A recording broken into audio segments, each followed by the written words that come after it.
Hello, everyone. Welcome to a new episode of the Florida Sound Archive podcast. I'm your host, Jeff Kaiser. And for today's episode, I have on with me another very special guest. He's been in a ton of bands going way back to, I want to say, late 80s, and he's still performing and still drumming, and he also DJs as well. We have on the podcast today the one and only Fausto Figueiredo. Fausto, how are you? Good. I'm doing good. Most of the time, it's just like Fausto from Load. But yeah, you got it right, Figueroa. There you go. Fausto from Load. I think a lot of people obviously know you from Load because Load was one of those bands that has such a legacy, and you can't say that about every band. And just when you hear the name, people know, even if you didn't grow up with Load, you learned about them later and you became a fan. So I can't wait to get into not just your Load history, but also all the other parts of your Everything. life, everything, right? Because you've done so much and I'm so excited to have you on today.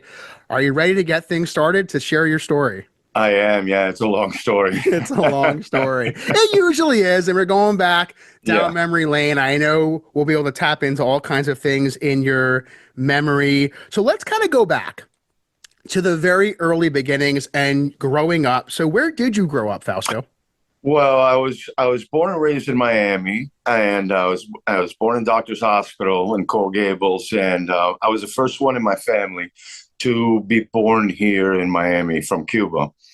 And so that's really where I came up. And musically, when it came up, at a really, really early age, I guess I was 8 or 9 years old, that it was my mom that turned me on to the Beatles. And the Beatles really were the beginning for me. And like from that, everything else spawned from that. So musically, in my family and in my house, like it was always very encouraged, Nice. when I first started like getting into like wanting to be a musician. Did you have siblings and that sort of thing that were also there along the way? I did. My sister, she wasn't really musically inclined, but I mean, she's a great salsa dancer. And but like for me, really, like my mom's focus was like he obviously he wants to play drums, and we're going to allow that. How did she know you wanted to play drums at that early age? Well, I guess it was Ringo at first, and then Peter Chris.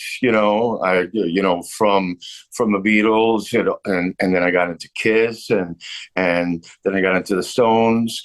But really, like by the time that I was a teenager, I basically wanted to be Tommy Lee.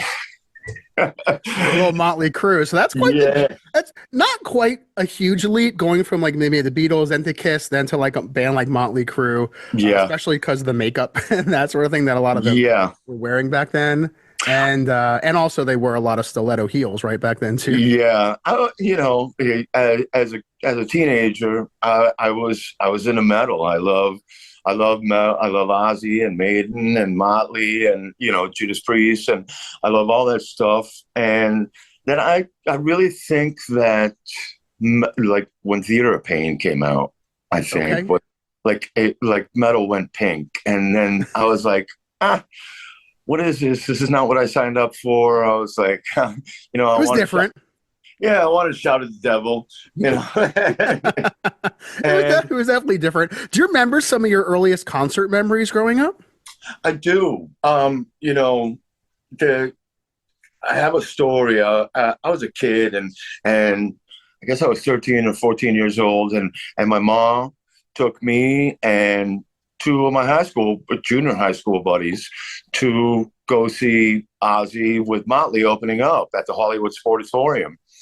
And my mom and my grandma had like a mug of Cuban coffee, or like a thing, a thermos of Cuban coffee, and they were sitting outside in the parking lot at Hollywood Sportatorium. And coming up in the late '80s, if the parking lot at the Hollywood Sportatorium was you know what that means. I've heard a lot of stories about And about the Sporto. yeah, and sitting there, we went in to go see Ozzy and Motley opening up for them, and a cop comes up to the window to my mom, and he knocked on the window with his flashlight. He was like, "Hey, what are you doing here, lady?" And he was like, "Ah, I'm waiting for my kid. Him and his friends are inside watching the show." And they're like, "Ah, damn, there should be a lot more mothers like you." I can imagine there weren't a lot at that time who would be waiting in the Yeah, parking lot while their, child is inside at a concert like that. yeah. So First time I smelled weed. I can only imagine what was going on at a show like that. Oh yeah. So thinking about your school too, and as you're kind of growing up, maybe more of your teenage years, where'd you go to high school? I went to high school, South Miami Senior High. Proud. There you go. And was there anything going on there musically? Like, did you know other kids that were in like garage bands and that sort of thing at that time? Well, when I was in South Miami, I was in the band and I wanted to play drums because that was the whole thing. But all the drum slots when I came in were all gone. So I played alto sax, and I played alto sax throughout my whole junior high school and senior high school. And I went to South Miami, and there was a really small crew of like metalheads and like hippies and kids that were into like Zeppelin and kids that were into like Metallica and like the punks. And there was a small crew of us. But like I quickly, like by that time, I had turned to punk because metal had gone pink, and I was looking for something else. And my friends were into like Slayer and Metallica, and I wasn't really into that. And Anthrax wasn't really into it. And then I found like Black Flag and the Circle Jerks and Government Issue and Suicidal and Exploited and Circle Jerks and and I was like, at 14 or 15 years old, I was like, okay, I found my place. And then I didn't look back. I was like, I didn't want anything to do with metal or anything like that. Sure. What was it about the punk scene though that really brought you in? I think it was just angry. It was like there's like Subhumans, like the whole anti-establishment, anti-government, at that point, I had told my mom, I was like, I don't really believe in God anymore. I don't want to do this stuff anymore, and go to church and go to youth group and shit like that. She was heartbroken. My mom was strong Roman Catholic, but I found the whole rebellion of it, and was like anti everything, and I was like, that just touched me in some way. I was like, this is what I believe. Right. Now I can understand you're getting into this new movement and into, a lot of it can also be the people around you and what they're into, and then you find yourself hanging out, going to shows, that sort of thing. So do you remember the first actual local show that you went to? Well, I had a car by the time that I was 15. It was shitty old Datsun B210, but I was able to get around. And at that point, I started going out to shows like the Cameo and stuff like that. And I think it was Rabbi. I'm not sure. It's such a long time ago, but I think it was Rabbi, because I went to like shows and I started meeting people at the Cameo, like with my friends from high school. We'd all go out and cram into my little Datsun B210, and we started going out to like these backyard parties. And because I knew Rabbi from the Cameo, Rabbi and Evan Cohen, who would eventually be my roommate on South Beach, but I knew them, and Rabbi was like, oh, there's this backyard party out in Kendall. And I want to say, I think it was this guy Maui who played for who sang, the guy with a big old 10-inch mohawk, and he sang for a band called Misguided Children, and they were a local punk rock band, and he had a party in his house, and I went to the party with some of my friends. And then I think it was Rabbi that introduced me to the guys from Violent Deed, Scotty and Danny. And they were like, oh, you have a drum set? And I had the shitty old drum set that my dad got at a raffle at a church, like a church festival event, and I was like, yeah. And I would just sit on my drum set and play everything. But I think it was Rabbi that introduced me to Scotty and Dan, and they were like, they needed a drummer, and that's how I joined Violent Deed. Wow. VD. Right. And Violent Deed is one of those bands where there really isn't much you can find that's tangible. There's no 7-inch. If there's a cassette No. demo, I've never seen one before, but there very well could be, maybe. You remember when the Dead Kennedys came out with In God We Trust Inc. and on the B side it said, hey, this is so you can record your own fucking band. And I did. And I still have that cassette. Oh, wow. And we did a recording in Scotty's parents' like living room on the B side of my Dead Kennedys cassette, and I still have that. I wish that it was with Diego singing, which was Danny's brother at the time. Eventually, Del Soto started singing for them after I was gone. But yeah, I still have that cassette. It's one of my prized possessions. Oh, I bet, because I've never seen a copy floating around out there or anything like that. And that's Dan from Cavity, right? Yeah, that's Dan from Cavity. They both went on to go and do Powerhouse with Ivan White, and that, which was amazing. But then after that, Scotty did Chickenhead, and Danny started Cavity, and both great bands, Absolutely, absolutely. And but yeah. And thinking about just Violent Deed, did you guys play a lot of shows? Like, what were some of those shows like going back to that very early beginning? Well, that was Violent Deed was my first show, and we played the Coral Gables Youth Center, and where was it? Ponce de Leon and something or another.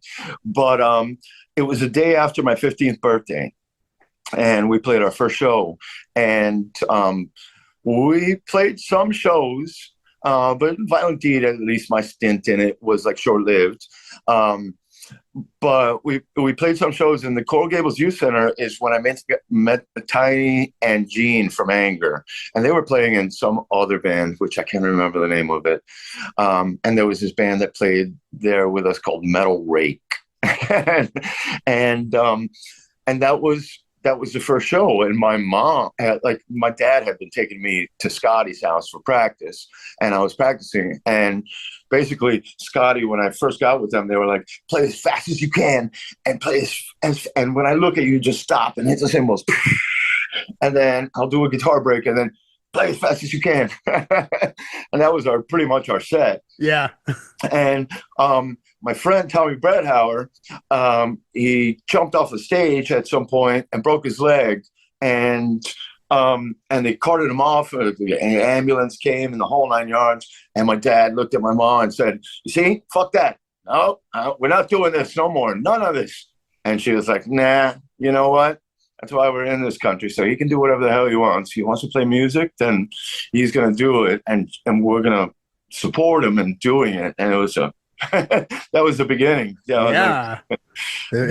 She opened the doors for me to do whatever the hell I want. Wow. What a cool story, and just really interesting to hear just some of those early beginnings and knowing a little bit more about Violent Deed, because again, there's not a ton out there. I think I recently came across a photo of a set that the band did, but there's not a lot out there that you can really find. So why, in your memory, like, why did that band kind of wrap up at that, and then you kind of went on to something else after?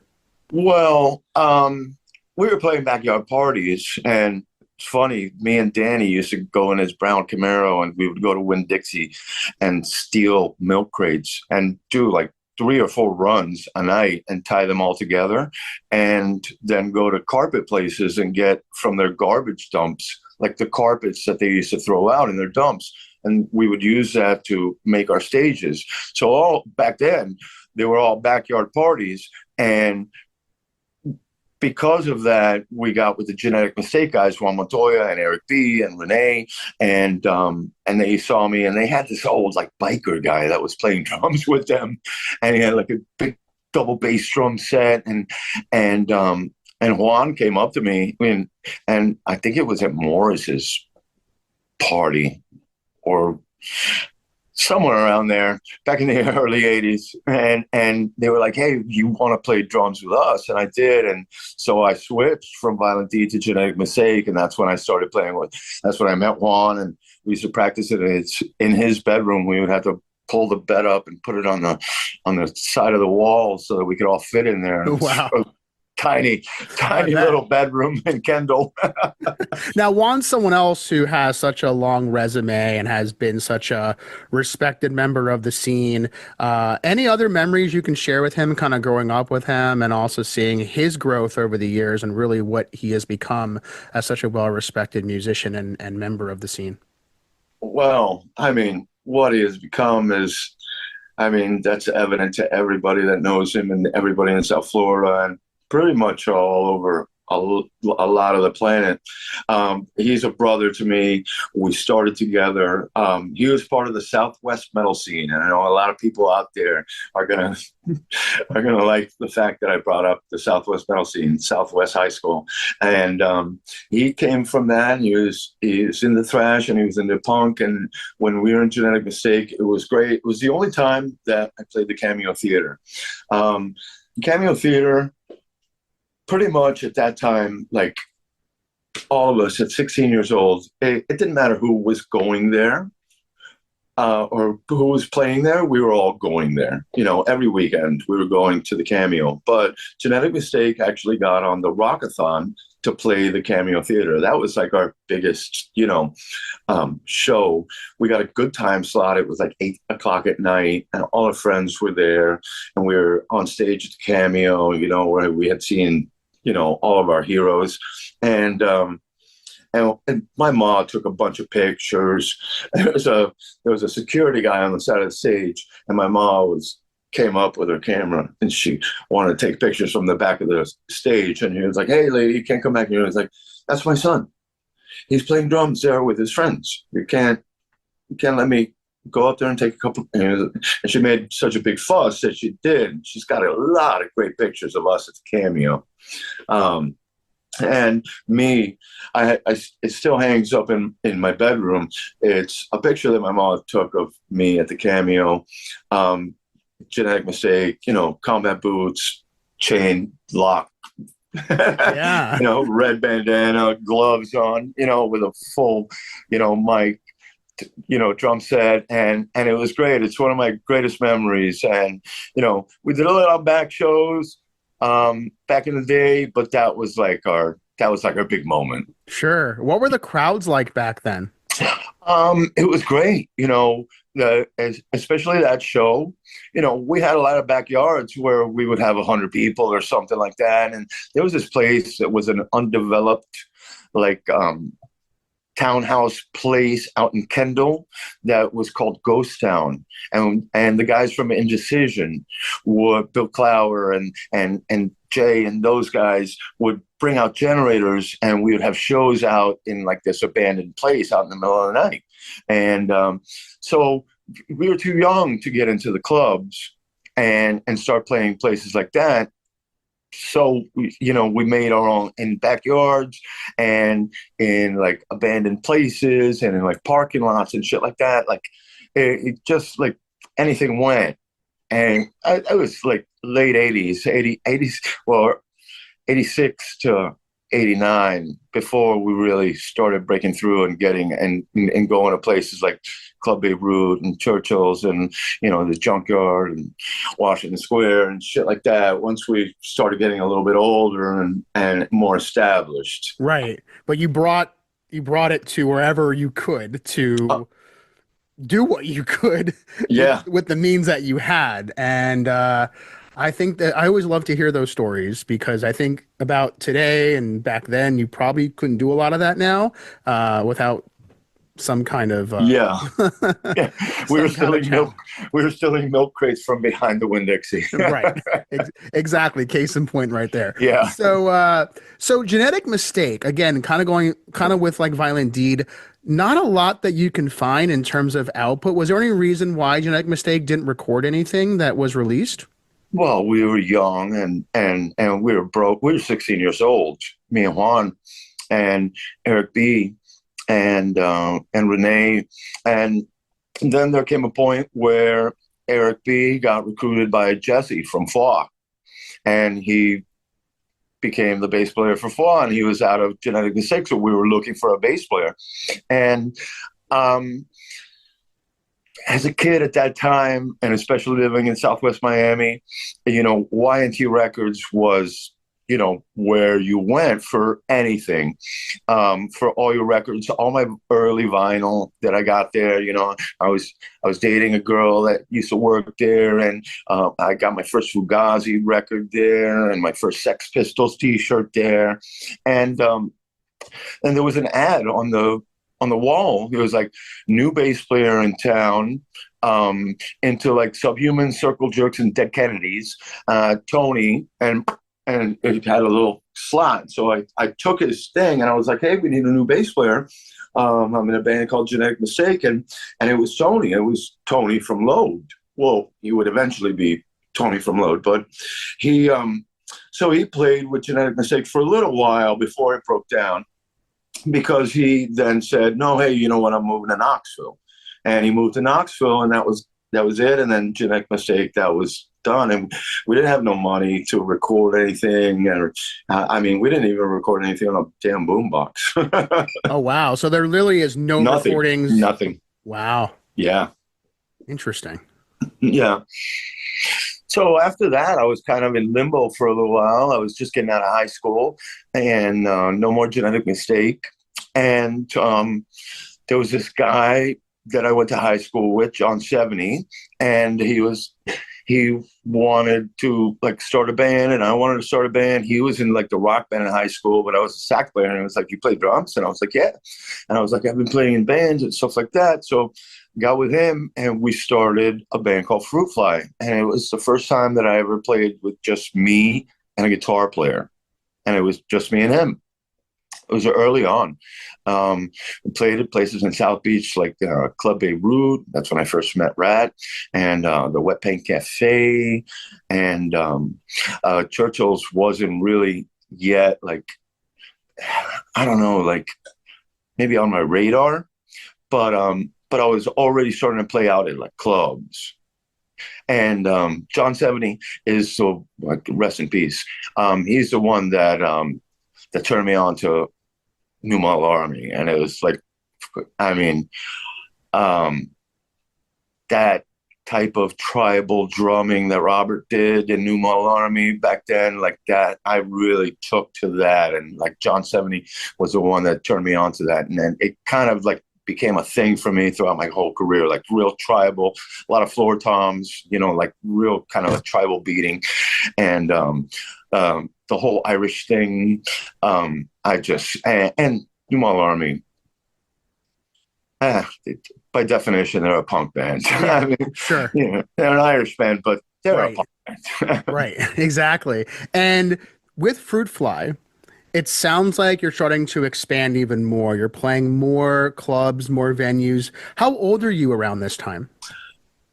That was right after high school, so I'm probably thinking that I'm like about 18, and at that point, Fruitfly also was very short-lived, and at that point, I'm without a band, and until now, the stretch that I've gone without a band, that point between Fruitfly and Jobbernowl, that was the time that I had spent at that point without being in a band. And it was about 6 months after Fruitfly, and I was at an all show at a place called the Chicago Club.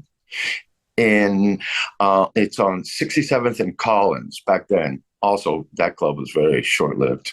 But I was there in an all show, and I was wearing a Hawaiian like shirt, and I was all into all, and I was like, and I met this guy, Scott Stanner, and he was like, hey, I'm new in town. I just started at the University of Miami, so I'm looking, you're like all in the scene, because like I knew everybody at the show. I knew the Quick guys. I had been playing in bands, and And Scott was like, I want to start a band. Do you know anybody that can? And I was like, yeah, I'm a drummer. And he was like, what? Okay, cool. So soon after that, at that All show at the Chicago Club, that was pretty much the birth of Jobbernowl after Fruitfly. Right. And Yeah. Jobbernowl was the first band you were in that actually released some kind of physical output, right? Yeah, that was, I always wanted to get something on wax, and that was like a thing for me. And Jobbernowl really was the first band where I think I cut my teeth. Like I we played a lot, we recorded, we went on tour, and we were like a real thing. Like for me, everything before it was like, yeah, it was good, but that was like my beginnings. Jobbernowl like felt like a real band, and that's when I got with George. And I have to say, I gotta say that your podcast, when it comes to George and the story that he told about Jobbernowl, there was at the end, and we'll get into this. At the end, it was a little bit weird, and George didn't come on tour with us, but like because of your podcast, I understood more of that time period. When we first broke up and split our different ways, there wasn't a lot of communication. So because of your podcast, me and George had a real moment, where we reconciled, and it was like, hey, man, you know what? It's all good. Love you. And but yeah, Jobbernowl was that first band that like I really started playing in clubs, and we used to play at the Junkyard and at Washington Square, and we played at Churchill's, when Churchill started really revving up, and that was like, late 80s, 88, 89. Yeah, I know that George had mentioned when he was on, and in case anyone has not checked out that episode, I'll put the link in the description of this one with George Van Orsdel. Did a fantastic Halloween special last year in 2024. And I remember George mentioning that he'd bring his camcorder to a lot of these shows, going back to the F-Boys and then Jobbernowl. And a lot of those shows, thankfully, have some kind of documentation. Yeah. And I remember seeing video of like the Thrash Can and the Junkyard and all that. Did you get a chance to ever go back and revisit some of those shows? Absolutely. Yeah, absolutely. Thanks to George and his camcorder. And yeah, we opened up for Sam I Am at the Thrash Can, and George had a Halloween show that we dressed up as a band called Coral Gables from Miami, which were kind of like a in excess type of thing, and we were making fun of them, so we dressed up as them. The drummer always used to wear like LA Lakers type of gear, so I got all LA Lakers stuff. But yeah, thanks to George and to the time period that I had in Jobbernowl, like he always had somebody recording us on his camcorder, and it's great because we were, I was a child. Do you remember with Jobbernowl playing anywhere else besides South Florida? Did you remember playing like Palm Beach or north of that or any other parts of Florida? Well, Jobbernowl, Scott was at UM, so we played at the Rathskeller at UM, and we played at Washington Square, and we played at the Junkyard, like the local Miami places. We played at Churchill's, but not until later, after we got signed by Dr. Strange Records, and he wanted to, hey, can you guys do a tour? And we were like, yeah, we can do a tour. So not until then did we really venture out, like not even as far as like West Palm. We never played those type of places. We were basically Miami. But when we went on tour, it went over really well all over the place. We got signed by a German record label called Record D's Records, but split up into three. And they put out a 7-inch, the My Sight 7. The My Sight 7-inch. Oh, no, it was the other 7-inch. I can't remember which 7-inch it was. But and then Dr. Strange put out the 10-inch on his record, but we had scheduled to record the 10-inch in Cleveland, and George wasn't with us now. We had gotten Chris from Cleveland. Scott's old singer to come on tour with us because George backed out, and I understand why. I mean, I had a foot in the door with Load and everything, We'll get into that, but so George didn't come with us, and we recorded the record with Chris, and that's what came out on Doctor Strange, even though George was on the back cover. Everything was already done. Sure. And I feel shitty about it. And I can understand. Yeah. Yeah. But I also want to emphasize the fact that this was the first time you all had a chance to get out of South Florida, Miami specifically. What were some places you remember going to on that tour? Well, for me, that was the first time, I'd ever been outside of Florida. Flint, Michigan. We played in Flint, Michigan, and that was during the time where, Flint had gone to shit. And we played with this band called The Wait. And it was a tiny little storefront, and it was dumpy, and they were running like electric cords from like other places, like not from the actual place, and there was this makeshift stage, and we played there, and it was fucking fantastic. It was like there was 100 people there. We played in Scott's hometown in Cleveland, and we played there, and we played this show, and Sick of It All was playing at a bigger show down the street from us, but we played with Face Value, and they were the headlining act that we were opening up for, and Sick of It All came and played with Face Value at the end of their show. So there was a lot of good moments, a lot of sleeping on floors, and what was the crowd like for that show with Face Value when Sick of It All showed up? Oh, well, it was fucking fantastic. And, that was at that point, with my first tour and my first time out of Florida and playing in a packed house like that. I had played at Washington Square, but not like that, and it was jammed, and it was we were all hot, and everything was, at full, everything was so aggressive. It was amazing. It's one of my favorite stories about Jobbernowl, just being on tour and being able to experience that with my guys. Sure. So it doesn't sound like there was a lot of road stories, Fausto, when it comes to Jobbernowl, but I imagine as you transition to your next band, which I believe was Load, there could be more to tap into when it comes to those kinds of stories. So did anything take place between that transition between Jobbernowl and Load? Well, we pretty much thought that, George was out. Omar had made it very clear that he was going to be out, and we were signed on to Dr. Strange Records, and Scott was moving to DC to continue college. He was going to get his master's in DC. And he was like, dude, we're signed. Let's just keep doing it. You come up and move with me to DC, and we'll keep doing Jobbernowl. We'll find a singer, and we'll find a bass player, and we'll do it. And I was on board 100%.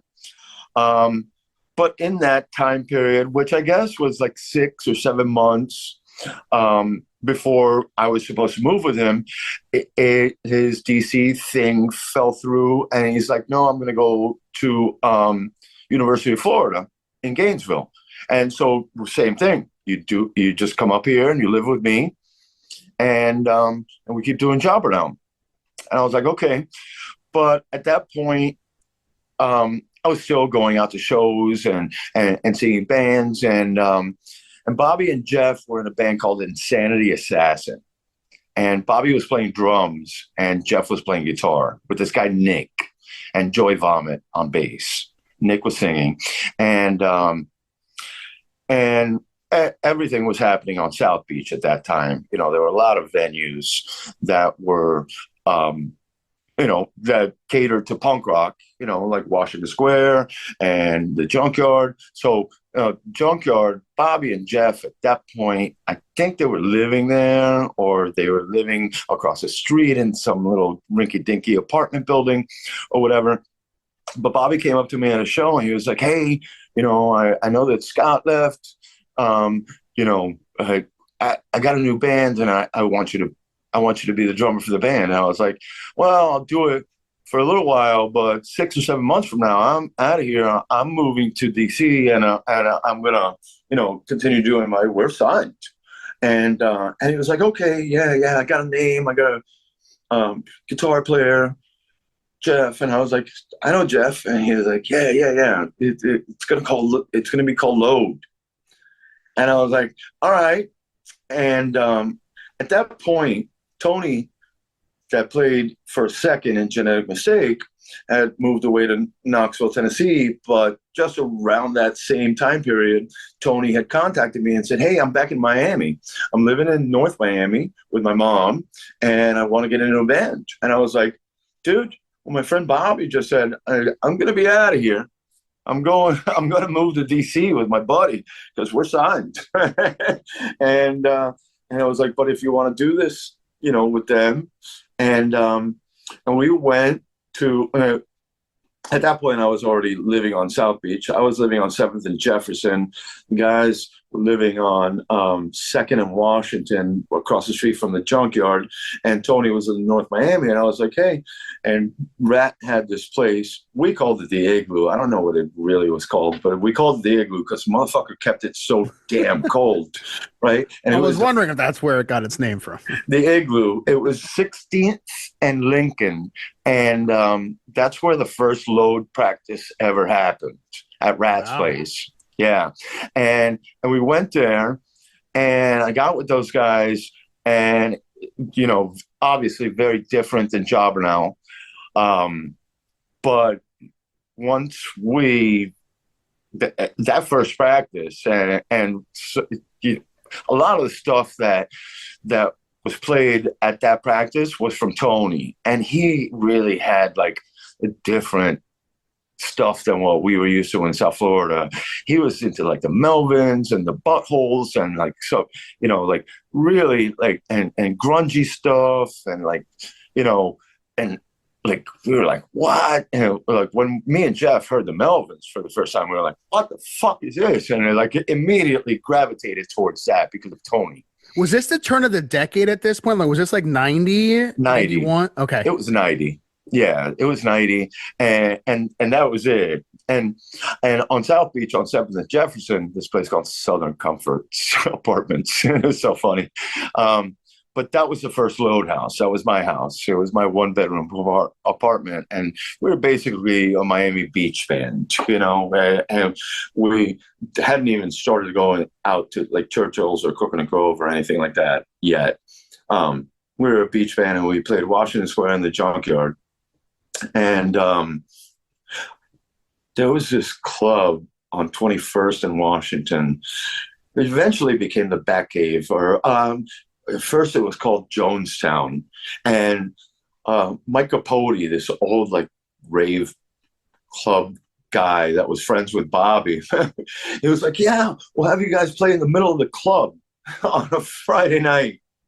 And we played at Jonestown, and we played in the middle of the place, and the owner came out screaming to Mike Capote, and was like, what the hell is this? It was like, I don't think we got through one song. It was like, shut that down. Do you remember some of the other local bands during the early load period that you all would gig with? Oh, well, yeah. It was Pontius Pilate, which was Juan Montoya's band with Eric B. Eric B. was a Genetic Mistake, then played bass for Foi, and then sang for Pontius Pilate. There was the Holy Terrors. There was Radio Baghdad.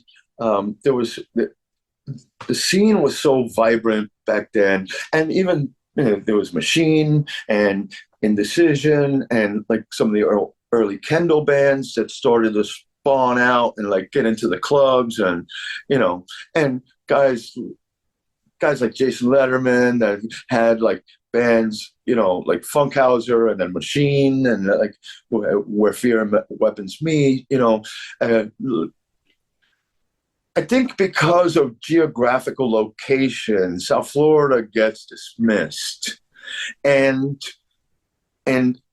our scene from the early '80s, and well into the 90s, I can put out, and some of the bands, some of the people that influenced the scene, and some of the clubs, I put them up against Boston and New York and San Francisco and all those places. We just didn't get the recognition that we deserved because we were at the asshole of the fucking country. So there were some incredible bands back then, that were worthy of national recognition, that it just didn't come about. Right.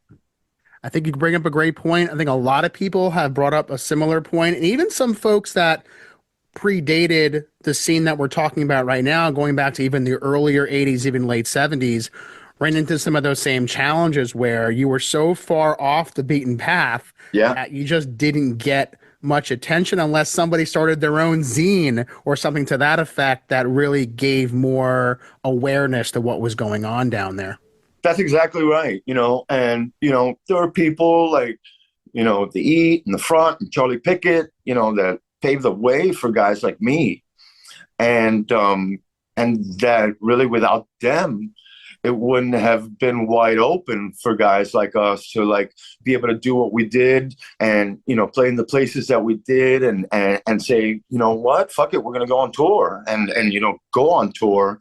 And, it's funny that you said Off the Beaten Path, because Off the Beaten Path, a lot of people probably that follow your show know that Off the Beaten Path, was a radio show on WLRN by Bob Slade. And Bob Slade also, not only did he introduce us all to what we know as punk rock back in the mid 80s with his show on WLRN, but he also was the first one that really took on load and said, hey, you guys are good, and let me help you, and let me be your manager. And we were all like, manager? What? Right. I imagine that was the first time you ever were even courted by anybody who had any interest, right? Had no clue. The whole thing came about because Bob Slade also did promoting of shows, and he had at the Junkyard, he was promoting a show with The Exploited, Biohazard, and Typo Negative. And Typo Negative bailed out of the show last minute. Something happened, and they were like, no, we can't make it down. We can't make it down. We'll rejoin the tour when we get back in New Orleans or whatever. So they backed out of a couple of shows, and one of them was the show at the Junkyard. And so Jeff, who was a regular caller on the Bob Slade Off the Beaten Path show, he called him up. He was like, hey, I got this new band, Load, and, Typo's out. Can we jump on the bill? And he was like, sure, kid, whatever. And he put us on the bill. And little did he know that Jeff was already living at the Junkyard and we were practicing at the Junkyard, but he got us on the bill. And that night, Waddy's brother was playing drums for The Exploited, and it was his birthday. And the Junkyard was a dive, and there was extracurricular activity that happened at the Junkyard. And we spent, not to go into detail, but we were up until like 7 o'clock in the morning, with a couple of kegs of beer with The Exploited and Biohazard and celebrating Waddy's brother's birthday. Can only imagine if you just know all those bands and just the time period, you can only imagine what was going on. After that, Bob Slade was like, hey, yeah, let me help you guys. And he jumped on to be our so-called manager. Wow. It was a great time. What a cool story. And you think about Load 2, similar to Jobbernowl in the sense that Load was the second band that you were in, Fausto, where you actually started to go into the studio and release physical output. So how early on in the band's career did you start to consider the recording and putting out records? Right away. Right away. Like that. I think that was a common denominator between me and Jeff. I want to get something out on wax. we recorded like this demo, the Hellraiser session, which was a cassette tape, and that was good. And we did it at one of Jeff's friends' like home studio. I can't remember his name, but he had a big red head of hair and a red beard. But it was great to do that. But we really wanted to put out vinyl. And we wanted to keep recording, and we wanted to keep pushing stuff out there, and we wanted to keep playing. And like Load really a little bit more than Jobbernowl felt more real. Like okay, this is what I thought about when I was 12 and 13 years old, sitting on the corner of my parents' bed, playing air drums. Like this is real. This is what I want to do. And Load really felt that way. And Load is a long story, but yeah, that's we started, and especially the addition of Bob Slade. There was a direction that we wanted to go in, and it was like, we're gonna play, we're gonna record, we're gonna tour, and let's do it. And we were road warriors. We could tour, no problem. And so that was the beginning, and we played we played a lot. And in 1992, us and Bob Slade together, especially me and Bob Slade. Oh my God, it's tough to talk on the phone too. But we booked our first tour, and it was basically, a lot of it was through Maximum Rock and Roll Book Your Own Fucking Tour. Those old zines that they used to put out and had contacts. We were in that. It was like, you want to play in Miami, contact these guys, this guy Bob Slade and his band Load, and this place, the Junkyard. So in 1992, we had our Southern Fried Chicken tour, and that was the first time that I ever experienced like really getting out there and like touring around the country. Not around the country. We basically never got past the Bible Belt. Like, we never got as far as New York, and we never got as far as California, but everything right there, like that section of the United States, we did a whole hell of a lot of that. Did any places stand out to you that you were like, wow, this was a really cool spot? I may not have figured or even knew this was one of the spots that I would want to play. Well, we played all over Florida, and we turned into from a Miami band to a Florida band because we played in Florida so much. Like, anytime we went on tour, we played in Gainesville and in Jacksonville, on the way out and on the way in, But we played New Orleans with I Hate God. We played North Carolina with Buzz Oven. We played all over a lot of different places where we became like familiar to those places and bands. Yeah. I want to unpack the two cities in Florida you mentioned, Gainesville and Jacksonville. Both had their own respective scenes and venues that were going on there at that time. So yeah, let's talk about Jacksonville first. So with Jacksonville, do you remember where you may have played there? Absolutely. I mean, absolutely not. I do not remember. No, we played there a lot of places. But there was like the Milk Bar and Jackrabbits. Any of those places ring any bells? Not Jackrabbits, but we played at the Anchor, which was our friend Dickhead Danny's bar, his dad's bar. And Dickhead Danny was, he's the guy that runs Rat Town Records, that eventually put out the tribute album to Bobby, which turned into Bobby and Jeff. But we played with Danny's band Ringworm, and we played there in Jacksonville on our first tour. And when we first played there, in the movie, he says, when they first came out, they were a good band. We liked them, and they were nice guys. But when they came the second time to Jacksonville, these guys were fucking killers. And he was like, and that's when I realized, and that's really when we developed a friendship with Danny and Rat Town Records and Jacksonville as a whole. Plus, we had a friend of ours, Mountain Dew, Aaron, that he moved up from Miami to Jacksonville, so he was part of the scene there. And he lived at the Load House, and it just was a natural transition for us. And in Jacksonville was a place that we knew that was a hub, that we knew we had people there. They were going to feed us. They were going to put us up on their floor to sleep in our sleeping bags, or on their couches, or on their kids, on their kids' beds. Wherever you could, I guess, right? Yeah.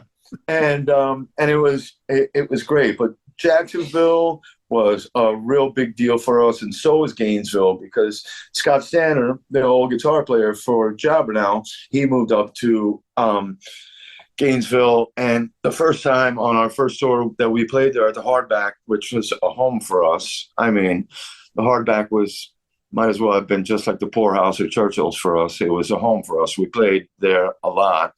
And when Scott was living up there, we knew that we had a place to crash. And the first night that we played and he saw Load, he was like, okay, I get it. He was like, I get it. Why? Why? Because once I got with Load, I was like, this is it. What was the reception like playing at a place like Gainesville? Because considering the scene was a bit different up there, especially a very college town with UF, and also a little more laid back country kind of living up in that part of like North Central Florida. So what was that like, and just the crowds and all that?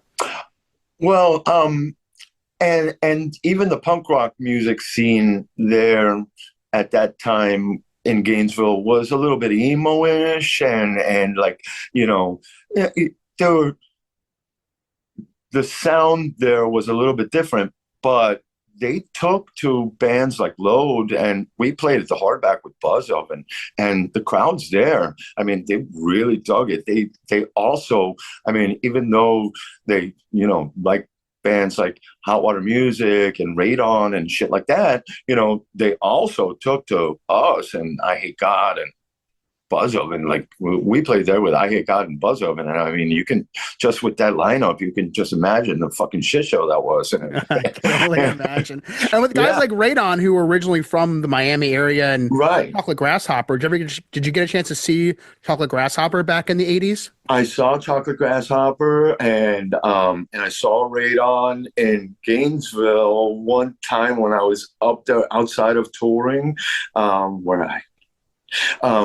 but I love that kind of style, and I love those guys. I love Chocolate Grasshopper. Chocolate Grasshopper was one of like the first like local bands that I saw, them and Flaw and Not Dead Yet, and and Rugged Edge, and like those type of bands that I saw when I was like a kid, when I was just starting. Like I was like, oh, those guys are on the stage of Cameo. Nuclear Beer. Right. Yeah. Yeah. You would see a lot of the same flyers back then, and all those bands would typically be on the same one. The Drills. The Drills. The Drills. When I was a child when the Drills were on stage and I was watching them at the Cameo. I was like still scared in the back. I was like, and for those that haven't checked out that episode with Roger Deering and the Drills, also the Chocolate Grasshopper episode, there's some great stuff I'll put in the description of this episode with Fausto, because all these scenes, all these periods kind of intersect in some way, especially with people moving up to North Florida to go to college and that sort of thing. You would have plants from Miami in different parts of the state. And so I think that's really awesome. And thinking about just the shows that Load was doing, obviously, you're touring, you're also recording. Do you remember some of the studios that Load recorded at? We recorded in a lot of places. Like I had mentioned, that one red-haired guy that I can't remember his studio, but that was the Hellraiser sessions. And then we did multiple 7-inches. Mike Strick, I can't remember the name of his studio, but there was also Studio 13, which, if I don't remember his name, I'll be mad at myself. But Jeremy Staska? Jeremy Staska, we recorded a lot there. We recorded Feel the Power there. And But Jeremy Soska, it was an interesting experience to record with him. Jeremy smoked a lot of weed, and he smoked it out of a bong. So that was a process, you know. It's like it wasn't he was smoking joints behind the thing. No, he had this whole process where he had to, and then he'd get on the phone, and then he'd be on the phone for 20 minutes, and we're like trying to record, and but we recorded a lot with him, and we recorded in a bunch of places. We had won some kind of like Battle of the Bands also, where we recorded one of the 7 inches there, and you know, so all the 7 inches, and then well, then we were recorded with Rat, and that is that's interesting. Was that at Sync Studios with Rat? It was Rat did the first 12 inch, which was he recorded one side in the studio, and he recorded the other side in the live at Churchill's, and that's the 12 inch. Not a lot of those made. There was only 300 of them made, and they were on gold vinyl. And my friend Jeffrey Contaldo actually was traveling across the country, moving to San Francisco, and he found one in Texas. And he was like, "Look what I found! I bought it for 99 cents." It's a bargain right there. Yeah, but it was our first 12 inch LP, and Juan Montoya did the cover to it, and so it was half live and half in the studio, and which is perfect because I feel like a band like Load, they're one of those bands that I feel like you have to almost experience live because it does have a different. A lot of bands like that, I feel like the live and the studio just there's a difference between the two. yeah, and for my opinion, in my opinion, there was no way, even on the live recording at Churchill's, there was no way that we were ever captured the way that we were live. You know, in the studio, not one recording, none of it, and not even after it was remastered or anything like that. It never was like when we were live. You know, there was this misconception in the scene that we were like these bad, nasty, drunk, crazy guys, and that wasn't the case at all. Like, you know, we were nice guys, and we opened doors for girls, and I think this was lost in the movie. It was like there was something that happened when we stepped on stage, and like when we stepped on stage, all of a sudden we turned into somebody else, and it got nasty. And not only us, but the audience too. Like, they got nasty. And, you know, it's a beautiful thing to be at Churchill's in front of 300 people in front of you, and you're getting ready to go when you're anxious and you have the butterflies and you're getting ready to go, and then all of a sudden you watch the place fucking erupt in front of you. And that is it's better than any drug, better than any adrenaline, like that. Seeing that happen in front of you, like, god damn, there are people crawling up the fucking column, and like, god damn. Yeah, it was one of those bands that you had to be there to witness those Yeah, moments. And I think, as you mentioned, going back to like the movie that was made, I feel like there's always going to be things that either don't get in there or they're not in the way that maybe that was envisioned to be. So it's so nice to get a chance to talk to you, Fausto, about some of those memories and hear it from you. And also too, I want to go back real quick. When you mentioned about the recording, was he one of the early recordings? Was that with Gary Strider at Gled Studios? we did record with Gary, and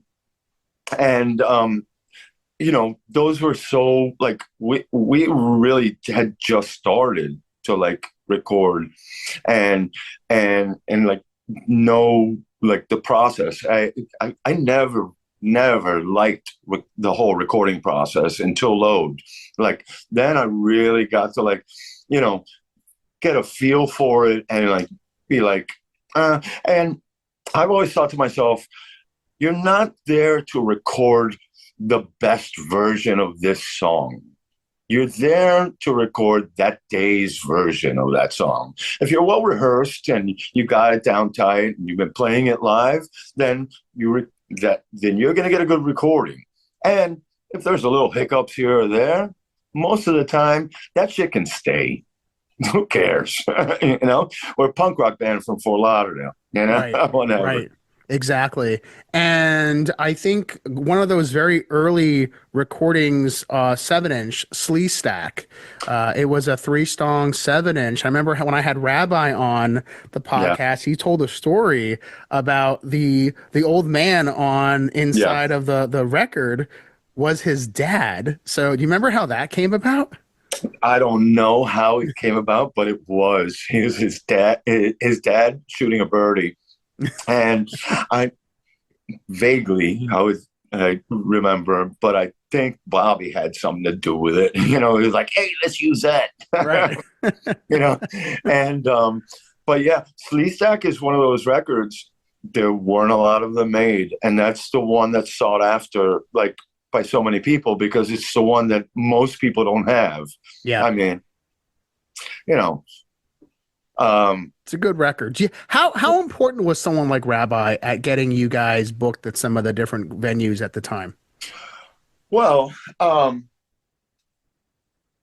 at the Thrash Can, it was Rabbi, and Rabbi did a little bit of Washington Square too, and he just promoted shows. And I think there was a place called Lemon Lime or Lime Lemon or some shit like that, or Key Lime or something like that in Kendall, that Rabbi was booking, and Load played there really early on with Pontius Pilate before Eric B was singing with Pontius Pilate, which was my roommate, Evan Cohen, and he painted himself in like body paint and sang naked. It was really weird.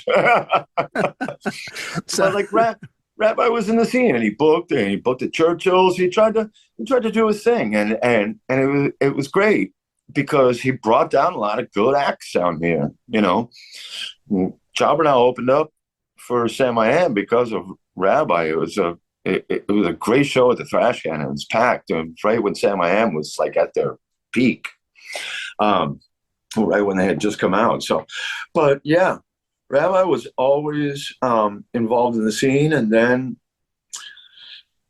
all of a sudden he just disappeared. It was great to reconnect with him when he reappeared, because sometimes people go through their own shit, and then sure. the ice melts away a little bit, and it's like, hey, you know what? This is my scene, and don't need to stay that away from it.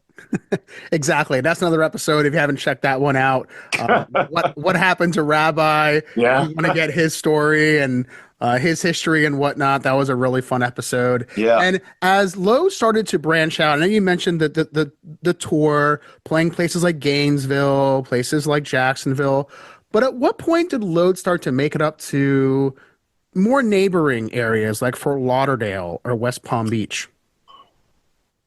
Well, when we first started, we were just Miami Beach. I lived on 7th and Jefferson, and Washington Square was on 6th and Washington. The Junkyard was on 2nd and Washington.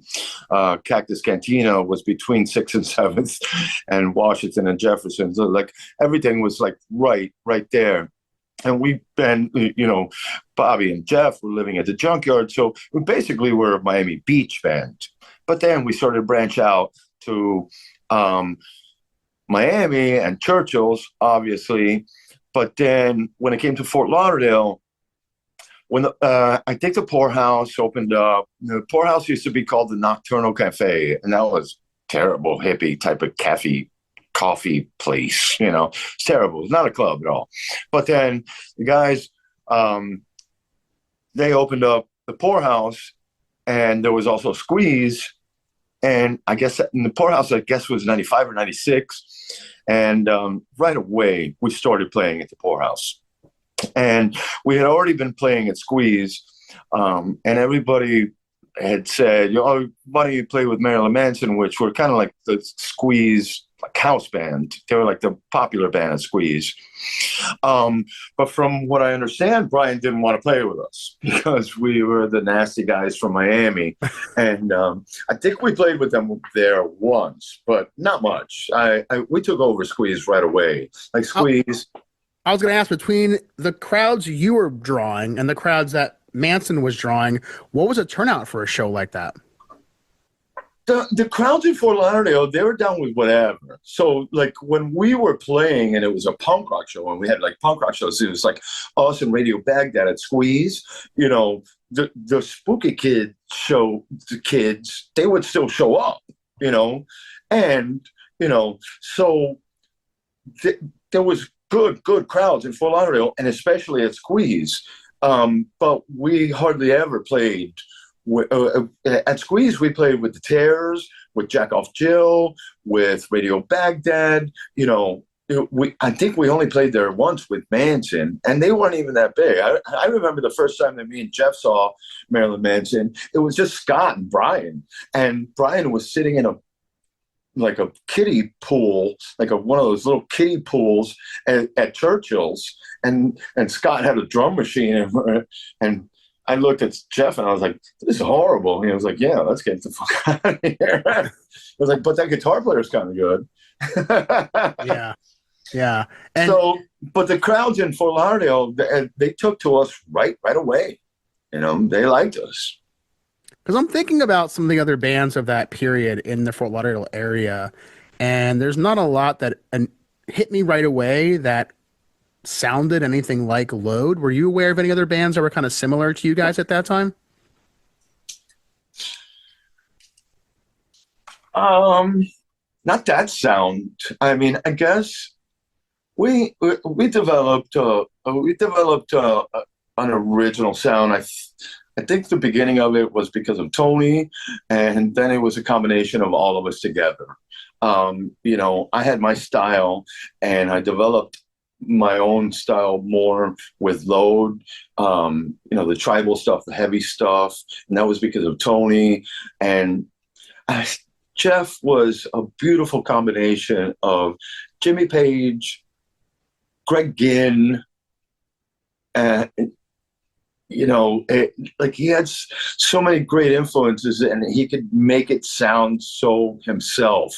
You know, it was technical and like noisy. And Eddie Van Halen, you know, he could do Eddie Van Halen, Jimmy Page, and Greg Ginn all in one, you know, 4-chord section. And so I think we developed our own sound, and just the heaviness of it. That whole grunge thing, it was going on there, but I think we were more punk than that. And then once we got with Postface, then Tony's natural influence to the Butthole Surfers also took place, and Postface's influence to the Butthole Surfers. Then we started getting weirder and noisier and shit like that. When we got with Postface, when we started buddying up with them and we started playing shows together with them, and Bobby started living with them in Deerfield, then they started getting heavier and we started getting noisier and weirder. And I think it was an evolution for both bands. And I'm a big fan of Postface. I know we'll get to it in just a little bit, because later on you wind up doing a band with members of Postface. So, which is, yeah. So you should definitely hit up some of so those guys will probably break everybody's records of going on forever and ever. Would love to have a Postface episode down the line. And I know out of all the bands at this point that you were in, Fausto, the most output was Load. And I kind of want you to think about for a moment, out of all the songs in the Load discography, is there maybe one or two that just really mean the most to you personally? Well, Lumberjack Deathluge, right off the bat, is that was Tony and me, and that was slow and dirgy and heavy and not what I was used to doing with Jobbernowl. And when Tony brought Lumberjack, which the name came up from Bobby, you know. But Lumberjack Deathluge, the Ballad of the Son of Crusher. That, I mean, really. And then Pastor's Day, that 7-inch. When we did that, like when we were out and we were doing that on tour, and the 7-inches, like that was the one that like everybody was like, wow, man. And that 7-inch opens up with My Drum Roll, you know, which I never thought that I would actually be at the beginning of a record and like do, and it's me. And then like when you hear that, you know, it's so those two records, those two 7-inches for me, like there's a lot of important stuff. Sure. When it comes to Load, like the Bobby and Jeff tribute record and the first 12-inch, but you know, Lumberjack and Pastor's Day, those two records are like, wow, man, fuck. I always found it fun to try to collect all the Load 7-inches because there are so many of them, and they're all fantastic. And Yeah. so, but such a legacy, as you already know, that the band has. One question I wanted to ask that we didn't get to is who was responsible for drawing the band's logo? Oh. That's funny. I was at Tony's house at his mom's house in North Miami when he had come back, and we had just started Load, and we were playing a show. I want to say I'm pretty sure that it was our first show at Washington Square with the Melvins. We opened up for the Melvins during their Gluey Porch Treatment album. They were playing at Washington Square, and we were to make the flyer. And we did, and me and Tony were in his house, and we were cutting and pasting, you know, like flyers stuff. And he was like, what are we going to do for our logo? And he had his mom's typewriter there and his mom's Xerox machine there, and he just typed it in, and he took it on the Xerox machine, and it just kept expanding and making it bigger and bigger and bigger, and that was the logo. And the L and the O and the A were broken on the typewriter, so that was the logo. Wow. It's crazy. It's crazy to think about. I haven't thought about that story in fucking years. That is wild. And, Yeah, but I know opening up for the Melvins, you know, a band from out west, right, from Washington State, and I know from reading that you know, Kurt Cobain, I believe, was a fan of Harry Pussy, who was a noise band out of Miami. For those that aren't familiar, did you ever catch wind of anyone else out in the Seattle scene who was aware of what was happening in South Florida with a band like Load? no, not like Seattle. I heard that Kurt, after he played at Bayfront, like went out to Churchill's. I don't think that I was there, and I don't know who was playing, but you know, there's always been interest in South Florida from people that will dig that deep. You know, I heard about Kurt Cobain, Michael Stipe, Jello Biafra reached out to a friend of his from San Francisco that was originally from Miami and said, hey, my Pastor's Day Load 7-inch is fucked up and it's scratched. Can you get me one from one of the guys? And I have a picture of Jello and an email from Jello Biafra. He was like, and he's holding all his Load records, and he's like this. And he's got a Shark Valley Sister sticker in his mouth because she gave him one of those. He was like, here's Fausto's new band.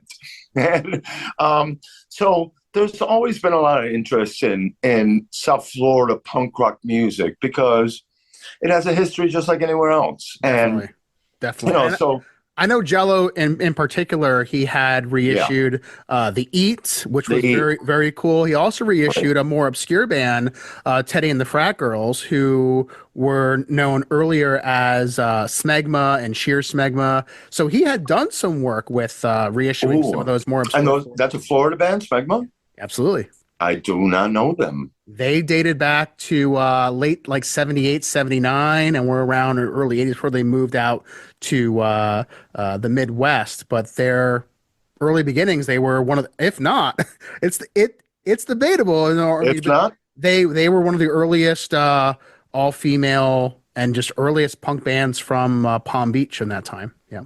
But they played Miami and all the places at the time down there. So my fiance is going to be very upset with you with the fact that I'm going to be looking that up for the rest of the it's a great episode for those that haven't checked that one out with Spam Max as well. There's so many stories to tell from the unsung history of not just South Florida, but really all of Florida.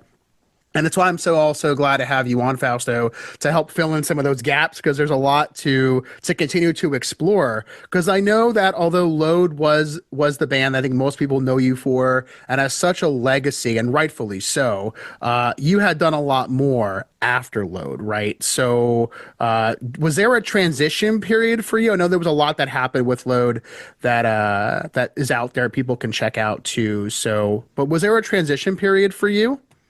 It was tough after Load, at that point I was a musician and I knew that I didn't want to stop playing, and Jeff didn't want to stop playing, and Ray was playing bass with us at that point.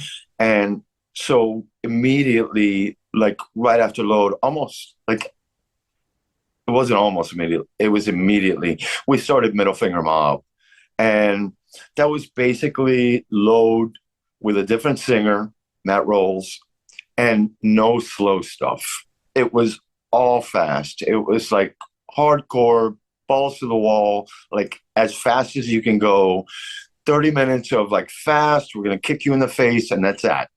But it felt weird because Bobby was coming out to the shows, and it was Load with another singer. And Bobby had turned to Southern Flaw, which were great, but they were a punk southern rock and roll type of thing, which was right up Bobby's alley, and he did great. But my stint with Middle Finger Mob didn't last long.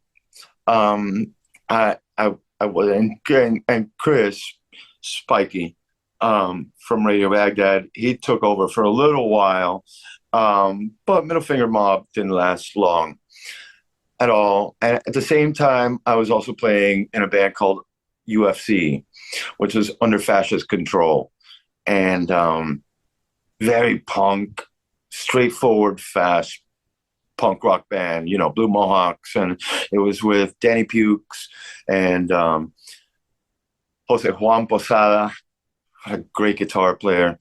Jose Juan Posada, you know how people say that sometimes, like Eddie Van Halen, the guitar is an extension of oneself? Well, for Jose Juan, it wasn't like that. The guitar was more like a thorn in his side, and he was just like, he wanted to fight it, and he threw it away sometimes. Oh, wow.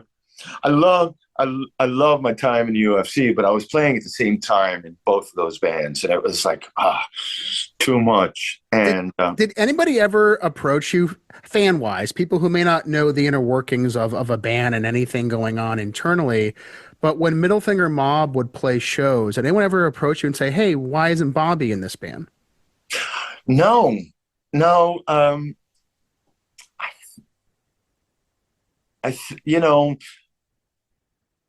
I think the demise of Load was kind of fucking public, That last CityLink Music Fest in like 99 or 2000, by the time that Feel the Power came out, which was 99, by 2000, when we played that CityLink Music Fest, we were all a fucking mess. And so, like, it was... Yeah, that was, I think it was almost understood. It was like, that's it. We just watched the end, and pretty much that was the end. Our last show was at this place on Griffin and like 38th. It was called Club Home. It was a friend. I remember that. I was there twice. Dave Kronstadt. He had that place, and and that, I think that was the last show. I don't know. It was a blur at that point. We're all a mess. Sure. And and I think it was understood that load was done, and that was that. Yeah. And with a band like Middle Finger Mob and UFC under Fascist Control, did the landscape change in terms of what places you were playing? Like, did new places pop up that you were getting a chance to play at, or was it some of this the ones that had been there, like Churchill's and that sort of thing? Well, that's South Florida for you. Yeah, there was always churches. That's a foundation. When I always say that when it comes to South Florida, places to play and people to play with, and the punk rock scene, it goes in waves, and it's like sometimes like yeah, and it goes up and down, and it's like sometimes there's a lot of places to play and a lot of cool people to play with, and then sometimes there's just Churchill's, and that's it. But back in that Middle Finger Mob day, there was a Tavern 213, there was a Poorhouse, Squeeze was still around, Churchill's obviously, and we made the rounds, but my stint in Middle Finger Mob was short-lived, and with UFC too, like I just everybody started moving away, and eventually throughout the history of the South Florida music scene from then until now, like people just start moving away. I was like, it's too much. It's Yeah. too much. Because I mean, what age are you around this time? It's like your mid late 20s? I let's see, Middle Finger Mob. I was probably 28. Okay. Yeah, That makes sense. yeah, about 28, Yeah. and we were still raging. So but then when all of that, like I couldn't do it anymore, and Jeff was too far gone. He had started his downward spiral at the beginning of Middle Finger Mob, and so then I just turned outward, and I was like, what am I going to do now, and where am I going to go, and that's when I hooked up with my guys from Postface, two of my guys from Postface, and it was a natural transition that, I was so comfortable with them. But the guys in Tongues of the Heartworm, which is a stupid name, but the guys in Tongues of the Heartworm, Ricky and Wolfie, they opened up musical doors for me that I didn't even know. Like when we started that band, like it was like something completely new for me, and I was like, wow. And these were guys that were like my brothers, so it was so comfortable. And then people don't like it when I say when they ask me what's your favorite band that you've been in, and I say Tongues of the Heartworm. They're like, oh, shouldn't it be Load? And I was like, it's Tongues of the Heartworm. Yeah. I can see that though, because I mean, I personally like the sound of the band. It's different than Load, but that's not a bad thing. And when it comes to Tongues of the Heartworm, for you personally, like what was it about that band that just really connected with you to where you would sit here and say that is, perhaps one of your favorite bands that you were in? It's Ricky and Wolfie. Rick Ambrose and Wolfie, we had a history because Postface and Load, we were basically brother and sister band. We were like, hey, they would get a show and say, hey, can you get our friends Load on the bill too? Or we would get a show and say, hey, our friends Postface, they can play too, right? So we already had a history. And when we did Feel the Power, we recorded at Electric Lazyland Studios, which was Ricky and Wolfie's home studio that they had built in Deerfield. And it was a natural transition. But those two guys, they like Tongues of the Heartworm compared to Load and Middle Finger Mob and everything that I had done before, like especially Ricky Ambrose, he looked at music in a different way, and he made me look at music in a different way. He was like, I play goofy foot. I play a right-handed drum set, but I play right-handed from my waist down, but I play left-handed from my waist up, right? So I play open-handed. A lot of drummers do that, right? But I would do stuff, and be riding on my left floor tom because I had an extra left floor tom on the left so that I could ride like that instead of having to go like this. And Ricky was like, play it with your right side. Play it like a normal drummer. And I was like, what? He was like, try it. Play it. And he tried to push me into a different direction to make me sound different. Right. How Yeah. did you feel with that? I loved it. I loved it. He's one of my favorite musicians that I've played with. I mean, there have been a lot, and I love a lot of them, but Ricky is there. I can imagine. And because the Postface guys were closer to Palm Beach, being up in Deerfield, did you find that you were coming up further north now to play more shows up that way? Absolutely, because of them. It was because of them. It was like they were our ticket up to the north. It was like we're playing Squeeze, but like all of a sudden Respectable and like that oyster bar that we used to play at, whatever it was called, and like places up north that they used to play. They were like, hey, get our guys up in here with us. And a lot of places were having punk rock bands. There were more like nowadays. It's not like that, right? And they were very accepting to like, oh, these guys want to do a Wednesday night or whatever. And they're like, let them do it. If they bring people in the door and they have some drinks and, have some oysters. There you go. Yeah. There you go. And I think of a place like Respectable Street Cafe, similar to like a Churchill's, where it was this institution. It existed for so long. And unfortunately, Respectable's is the only one still standing, going back to that early time in the 80s, that's still there going. What was it like for you playing a place like that up in Palm Beach? When we first started playing Respectable was the only building on that street. Now it's like a whole downtown area with a bunch of restaurants and shit and all kinds. But I remember playing Respectable where that was the only thing. It was like, we're like, how is anybody going to come, even going to know about this place? But sure enough, they packed it. And I loved playing Respectable because, and I've played it over the years with so many of my bands, and I love Respectable. I love those guys.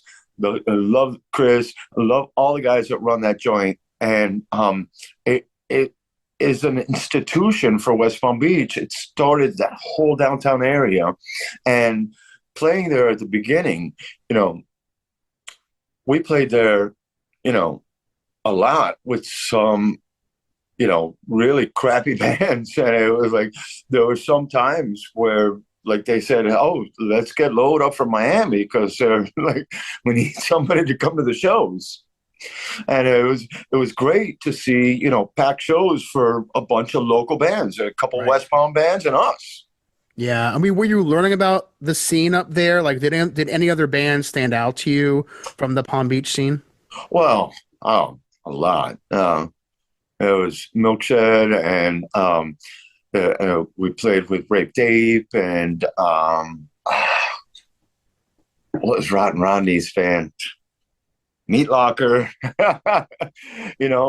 Some of the and there are a lot of great bands all over South Florida at that time period. But and we slowly started venturing out into West Palm and then into Orlando and into Melbourne and into Gainesville. It was great to meet some of those bands and play with them and then play with them regularly. Yeah, and those two places you mentioned, Orlando and Melbourne, kind of close enough to each other where they shared a lot of the same bands and what have you, but their own scenes in their own right. So what were your thoughts on when you would go to a place like Melbourne or Orlando to play? Well, it was great. Certain of us had girlfriends in certain cities, but yeah, it was great because we got to meet the bands from those places. We got to play in the same places, like the Hardback. And in Melbourne, we opened up for Schlong, which was ex-Operation Ivy guys. And we got to play a lot of these places on a regular basis because, Load did 7 major tours, all over like half of the United States. And they were major tours where sometimes we would go out for like 4 or 5 or 6 weeks at a time. But we also did little tours, in Florida, where we would do like 6 or 7 days just in Florida. We opened up for Fear. We opened up for the Ramones. We opened up for the Bad Brains. And I mean, those are just nobody, right? Who knows? Who knows those bands? we did like small, like Bob Slade was able to like make it where we did like small little Florida tours with those bands. I mean, Wow. like those are my heroes. When Lee Ving says to me, "Hey boys, anytime you boys want to come out to Texas and hang out with old Lee, I always got beer in the fridge." I was like, "What?" I'm standing in front of Lee Ving. What a cool story. I mean, Yeah, those moments. We smoked a joint with Dr. No outside of the club in the Florida State and Gainesville. We smoked a joint. We took a friend of ours, our friend Joe Blewett. He is a super big pothead and a super big Bad Brains fan. He was like, he had this joint in his hand that he had wrote Dr. No on, and he had it in his thing. And it was the first night of our tour. We were in Gainesville. We had to drive up all the way to Gainesville and then come back to Tampa, Orlando, Miami. And he was like, he was so nervous to like go up to Dr. No. He was like, "Hey," and Dr. No, I was like, "Hey, buddy, it's all right. Calm down. Let's smoke the joint." He smoked the joint with us. Very cool. I know you mentioned Tampa. Did you ever get a chance to have any gigs there? We did a lot. One of our first shows there was at this place called the Blue Chair, and it was in Ybor. And it was great. It was I love the place because it was like I think kind of like a half bar, half record store, and it was really dark and like barely any stage lights. And like, over the years there have been so many places in Tampa that I've played in, but like the Blue Chair, that was like one of the first ones, and I was like. And it was a little bit Cuban. There were like Cuban flags, and I was like, "Oh, okay." Yeah. There's a lot of Cubans in Tampa. Absolutely, it's a huge. And I was like, "Oh, okay," so I'm a little bit close to home. And the Blue Chair is definitely one of the places that I saw. I played there with Jobbernowl, and I played there with Load. I think Edwin Velez was booking at the Blue Chair at that time. I may be wrong, but I think he was booking shows at that time at the Blue Chair. But there was again the whole Tampa scene going on. And I think a lot of there was a lot of cross pollination between the record stores up there and the venues that were also going on at the time. And so many Miami people that ventured out because of either college or just moving away or whatever. Like we had so many. When we played in Gainesville, like half the people were Miami people. So yeah. It's just so cool, Fausto, to hear about some of these other shows that you had a chance to play with a variety of different bands. I know Load was a big one, right? But having a chance to play all around Florida and some of these different venues and cities and what have you. So I know what came after Tongues of the Heartworm, Fleas was your next band. So what can you tell us about that experience? Well, Fleas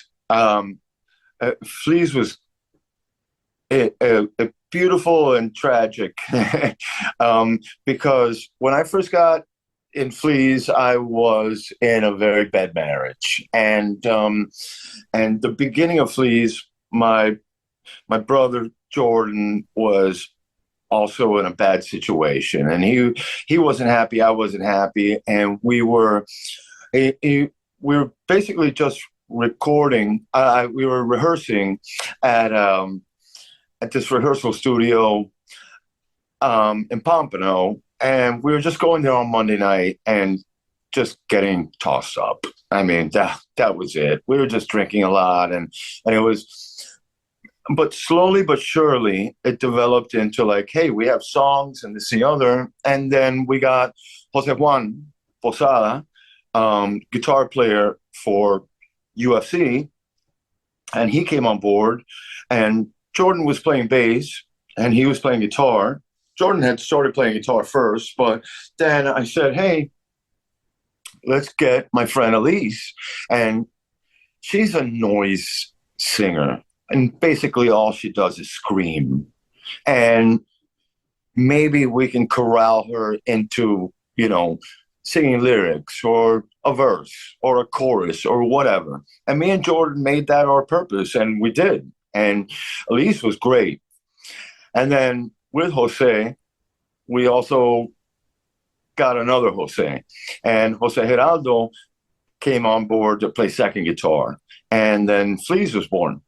And it was a very straightforward, street punk, fast punk band. And I had a great time, with them. But eventually, Jose Juan, which the name of the band was supposed to be Jose Juan Fleas, because he was fleeing the United States to go back to Colombia. But he didn't want his name on it. Okay. So it was just Fleas. And he went back to Colombia, and then we kept going, and we recorded a record. And one of my most memorable moments, it's a great band, I love it. And Elise was fucking fantastic. She's a natural born front woman, punk front woman. But Was that her first band, Fleas? well, she played with the Squelchers a lot. Okay. Which everybody does. But she sang with the Squelchers a lot. She did a lot of noise stuff, and she sang with Cocky SP from Minnesota, which were also a noise band. And she had a lot of trouble, in her life, and she came out of it. And by the time that Fleas came out, she was on the right path. And we she did sing verses and choruses and lyrics and stuff like that. And she started coming up with and she had really developed her own style, very screamy on top of all of that. But then one of the best stories about that is that Jose Juan had moved out back to Colombia, and we had recorded our first album, and it didn't have him on it, but all the songs, he had helped write. So we sent him a bunch of copies out to Colombia, and he started playing them and handing them out to the punk rock scene in Medellin. And then at the university, somebody got a hold of it, and they started playing it, and it took off, and it was really great.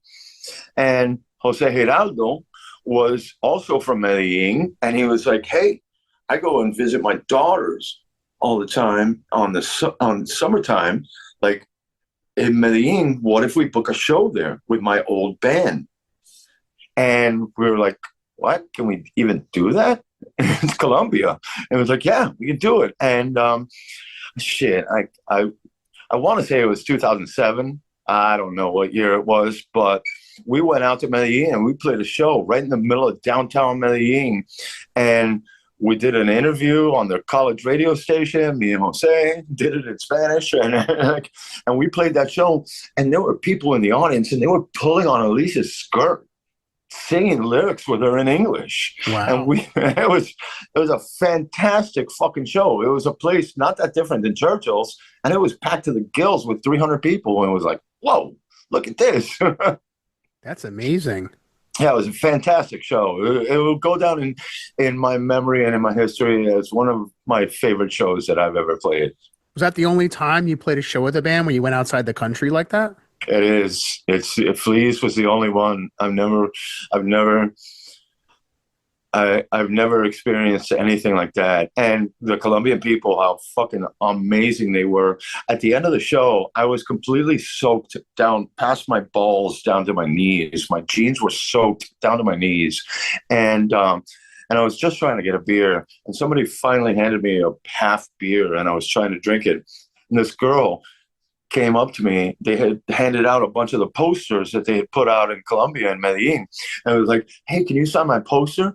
And I was like, sure. And by the time that I got up to sign the poster, there were 3 or 4 people that put their posters up on top of hers.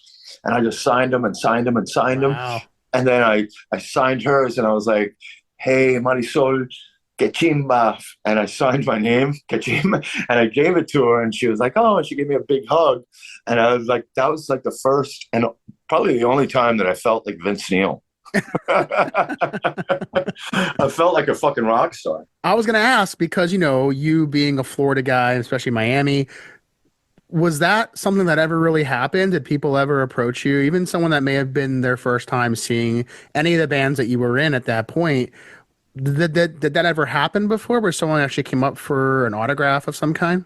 Well, I think it's probably the low days, when we were on tour where people asked us to sign our 7 inches. Like the earliest memories of me, like that I have of actually somebody coming up to me and asking me for an autograph. But yeah, it happened a lot all the time. Like, Yeah, I can and it's imagine. always weird.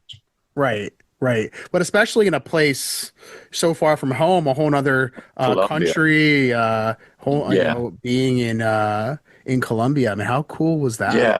It was surreal. I It was bet. surreal. It was like that whole that whole show and that whole trip of us going through customs, and I had certain drums with me that I brought, like not a lot, but I brought my cymbals, I brought my hi-hats, I brought my bass drum pedal, I brought my snare drum. And the drummer for Humano X, that was the Colombian band that let us use all their gear, my friend Andres, who is now since that show very much my friend. He came up to me when we were about ready to do our encore, because I was not used to doing an encore either. But we played 45 minutes, and then we played 15 minutes later after that. And he came up to me and he was like, "If I knew you were going to play my drums like that, I would have said no." Oh, God bless you, Andres. I love you, Andres. He must not have known about No, he didn't. your earlier years, right? So No, he didn't know that I was going to do that. yeah, yeah, yeah. I mean, still a very, very cool story. I mean, not everyone gets that experience to not Yeah, only play another country altogether, but also to receive that level of reception is really cool. yeah, yeah. I wasn't expecting that, and it will forever be a memory that I will cherish in my mind, because it was such a great, great story, and I got to experience it, from behind the drum set, and see me and my friends like doing that to Yeah. that audience, like they erupted. What ended with that band? Do you know why Fleas kind of wrapped things up?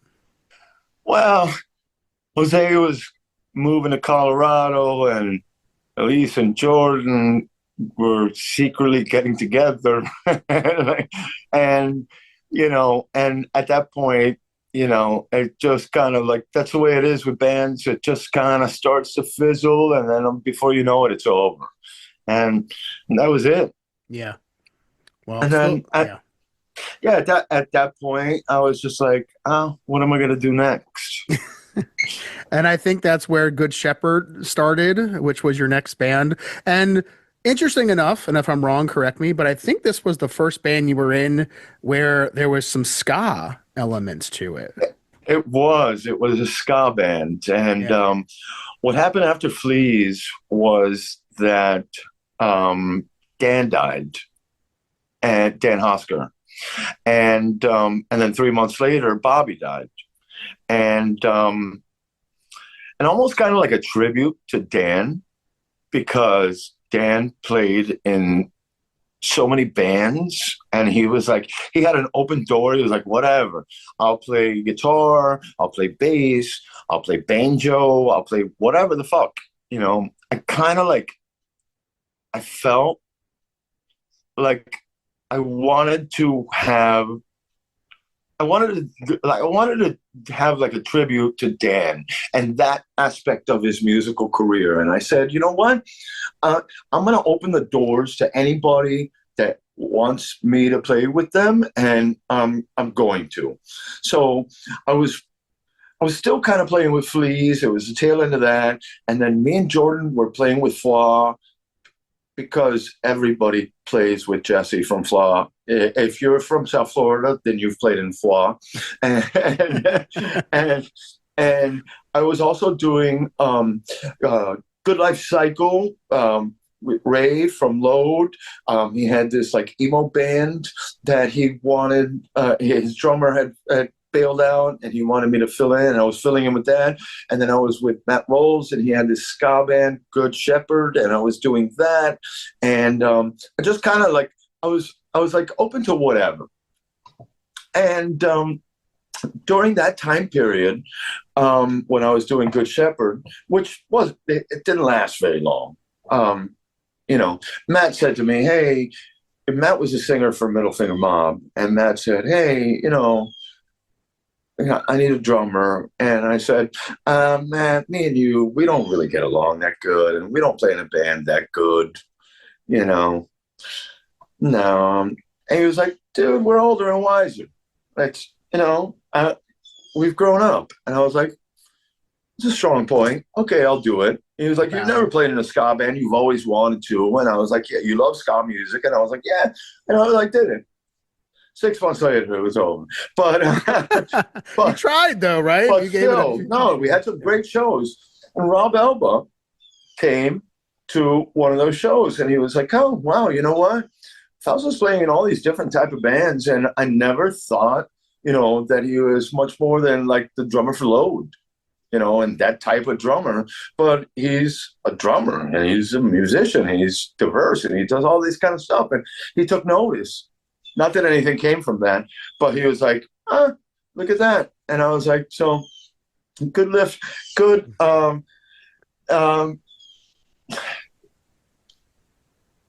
Good Shepherd was short-lived, but I think in my mind it served its purpose, because I think that was the springboard to Shark Valley Sisters. Right. I can see that connection now that you shared that story, Fausto, and with Rob. But you think about that band, Good Shepherd, kind of showing your range even more, getting into this other genre of music. And when I think of ska from South Florida, Miami, I can only imagine this was a band that you were very familiar with, Against All Authority. Love them. Yeah. I love AAA, and actually we skipped over that because I ended up in a band with Joe Koontz, and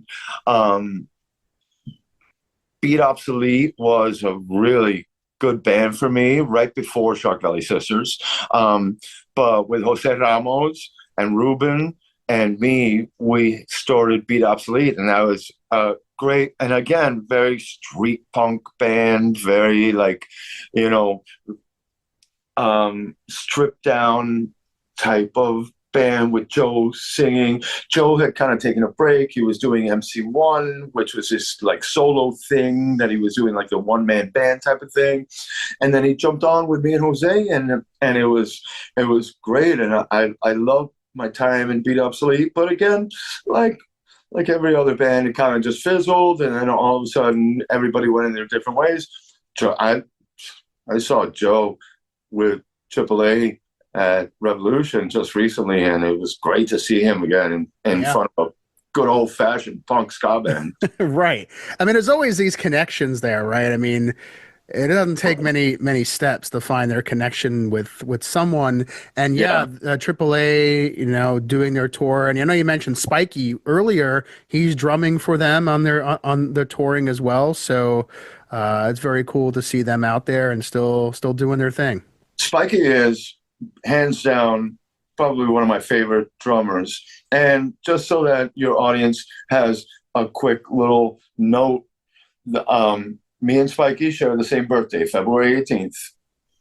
And Spiky was hands down one of my favorite drummers down here in all of his bands. Radio Baghdad, Irish Car Bomb, everything that he did. And he's one of those motherfuckers that just says, "Oh, I'm sick of playing drums. I want to learn how to play guitar." And then he learns how to play guitar and is as badass of a guitar player as he is a drummer. And he's one of those guys. And seeing him with AAA and seeing him doing everything that he's doing right now is just beautiful, because he is one of those like early guys. Radio Baghdad and Load used to share a warehouse together. They said it was the Marilyn Manson warehouse, but I don't believe that's the case because I didn't see any evidence of that. It's just a busted up old warehouse. But it was ours and Radio Baghdad. And it was down the street from the dive bar. And at the dive bar, they used to have like 5-cent beers if you wore a skirt. And Pete Gordon and Bobby used to wear skirts every Thursday night after load practice and go in there and get beers until they were shit-faced drunk. I was wondering how many beers do they actually consume on a night? Oh, a lot. Oh, they could do a lot. I could only imagine. So, yeah, it's just so cool to hear some of those stories. And I know there's these a lot of networking that was going on, especially I imagine, you and Spiky, because you're both drummers, really share that camaraderie as well.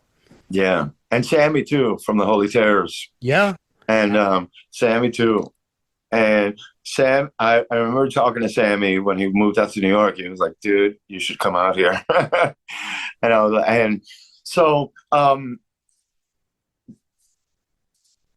Dan dies, and then Bobby dies. And at Bobby's funeral, Rob Elba is there, and I have a flask in my back pocket, and I say to him, hey, listen, if you want a shot? And he was like, yeah. And we have a shot together, and I put it back, and I said to him, if you ever want to I have a rehearsal studio in my house. If you ever want to just come out and just turn up to 11 and blow your eardrums out and let all the angst out and fuck it. And no strings attached. We don't have to start a band or nothing. And I was like, yeah, I don't care. Just come over and let me know, and we'll do it. And he was like, oh, okay, I love you, brother. And that was that. And I didn't hear from Rob for months after the funeral. But then one night at like 2:00 in the morning, I get a text from Rob, and he was like, hey, I might take you up on that offer. I was playing with these blues guys, and it was a bunch of shit. And maybe we get together sometime. And that was it. 2:00 in the morning, which is unlike Rob Elba. Did you ever ask Rob why he texted you at 2 in the morning? Oh, absolutely. The next morning. The next morning, I called him up, and I was like, hey, I got this text from you. What's up with that? And he was like, oh, hey, wait, nah. I was drunk. I played with these guys, and they played this blues thing, and I was totally not my thing, and it was horrible. But disregard that. I don't want to play. And I said, well, you already sent the text, so you at least got to come over here once and, and test the waters and see what happens. And he was like, okay. And sure enough, he did. He came over to the house, and he played My Boss is a Jewish Carpenter, a song that he had in his back pocket that he had been writing. And Rob Elba had been in a writer's block for 12 years. And I opened up the floodgates to that. When he came out with My Boss is a Jewish Carpenter, he did that. We played it. And I was like, well, that's it. We're a band. And is that the birth of Shark Valley Sisters? That was the birth of Shark Valley Sisters. And it was beautiful because he was booked to do acoustically at Gramps on 4th of July by himself. And instead, it was Shark Valley Sisters, but it was still not called Shark Valley Sisters. I played with him while it was just Rob Elba. And after that, it was Shark Valley Sisters. Where did that name come from? Well, we were looking for a name, and we were tossing around ideas, and he hated all of mine. I had this one idea called Tiger Technology, and he was like, that sounds ridiculous. I'm not going to do that at all. I'm not going to argue. I think that's a fair.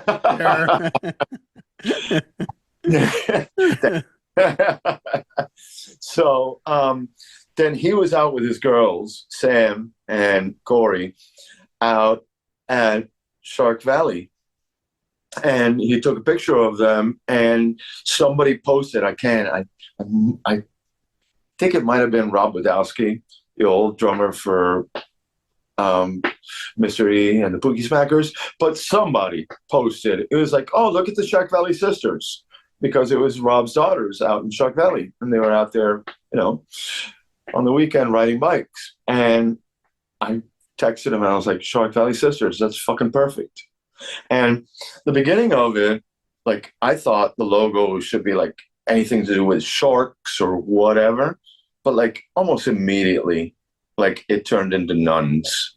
And if anybody started killing nuns, they would have gotten me as a suspect, because I had so many pictures of nuns doing so many crazy things, like nuns playing with water hoses, and nuns like, like with guitars and throwing beers, and the whole thing turned into like nuns. And then of course Vera, our second album, it was all about a nun. And it's hands down one of my favorite bands that I've ever been in. And I can sense that just the way you're talking about some of these memories. How did you guys know you wanted to record something to actually put out physically? Well, we recorded a lot in a short time frame. And we recorded with Rat, the first record, which Juan Montoya did the album cover for that. And then we did Vera, and we recorded with Fernie, and then we did Kill the Day, which was our last record. And by that point, we had got it was just me and Rob. And I mean, I love that version of us. When it was just me and him. There's a great picture of us in Churchill's where we were playing Churchill's, and I was like, it's just me and you. I want to fucking be up in the front of the stage. And I was right up on the front of the stage, and Rob was right next to me, and Michael Hall got a fucking great picture of us, like right by me, and it's just me and Rob. And TJ got a bunch of great pictures from that night too. But eventually we got William and Dano to play with us, and they just added great to they added great to good. Like, me and Rob are good, but Dano and William are just so fucking awesome. And when we recorded Kill the Day, it's one of the first times that I really felt like a real, like, actual professional musician. I was like, fuck. And like, add Fernie to the mix, and the air organ, and like his like harmonies and vocals that he added to Rob, and I was like, fuck, man, I feel like a fucking real professional. It's one of the best projects that I feel that I have ever been a part of. Yeah. And some really fantastic songs. And did you guys get a chance to play anywhere else outside of Miami, or was that pretty much where you spent most of the time? No, we did. We played in Gainesville a couple times. We played in Jacksonville. We did venture out a little bit. In Jacksonville, it was just me and Rob and Will, but we did in Gainesville, it was me, Rob, and Russell Mofsky. We played with Goldust Lounge, and Russell played with us during our Shark Valley Sisters set, and nice. We played with him during his when Russell wanted the Goldust Lounge to sound a little bit more rocking, then he got me and Rob involved. There you go. What was it like going back to those two cities, Gainesville and Jacksonville? I know you were there, years before with some other bands, right? I know Load was one of them. So what was it like revisiting some of those cities all these years later? Especially with Load, we built relationships in those places. And that's what I love about the punk rock scene, is like, you build relationships with people, and they end up like, Dickhead Danny from Jacksonville, from Rattown Records, that's the guy that approached me after Bobby died and said, hey, there should be a tribute album to Bobby. And he put it out on Rattown Records, and he paid for the majority of that, and he got some of it back, not all of it. But like, in towns like that, you build relationships, and those are friendships that go on for a lifetime. At the time, you never think, it was like, oh, this guy that booked us at a show at this club. But then we stay at his house and we know his wife and we know his kids and we go on throughout life, knowing each other and staying in touch. Take it, Danny from Rat Town Records. That's a brother to all of us. When Jeff was going through his toughest times, he said to him, leave there. Come up to Jacksonville. My wife has a pool company. You can work for her. You're a pool guy. And start from scratch. You can stay in our house. Get clean. Straighten up. And I'm like, people don't do that. Like, most people don't do that. And, right. It's something that, through punk rock, you form a bond.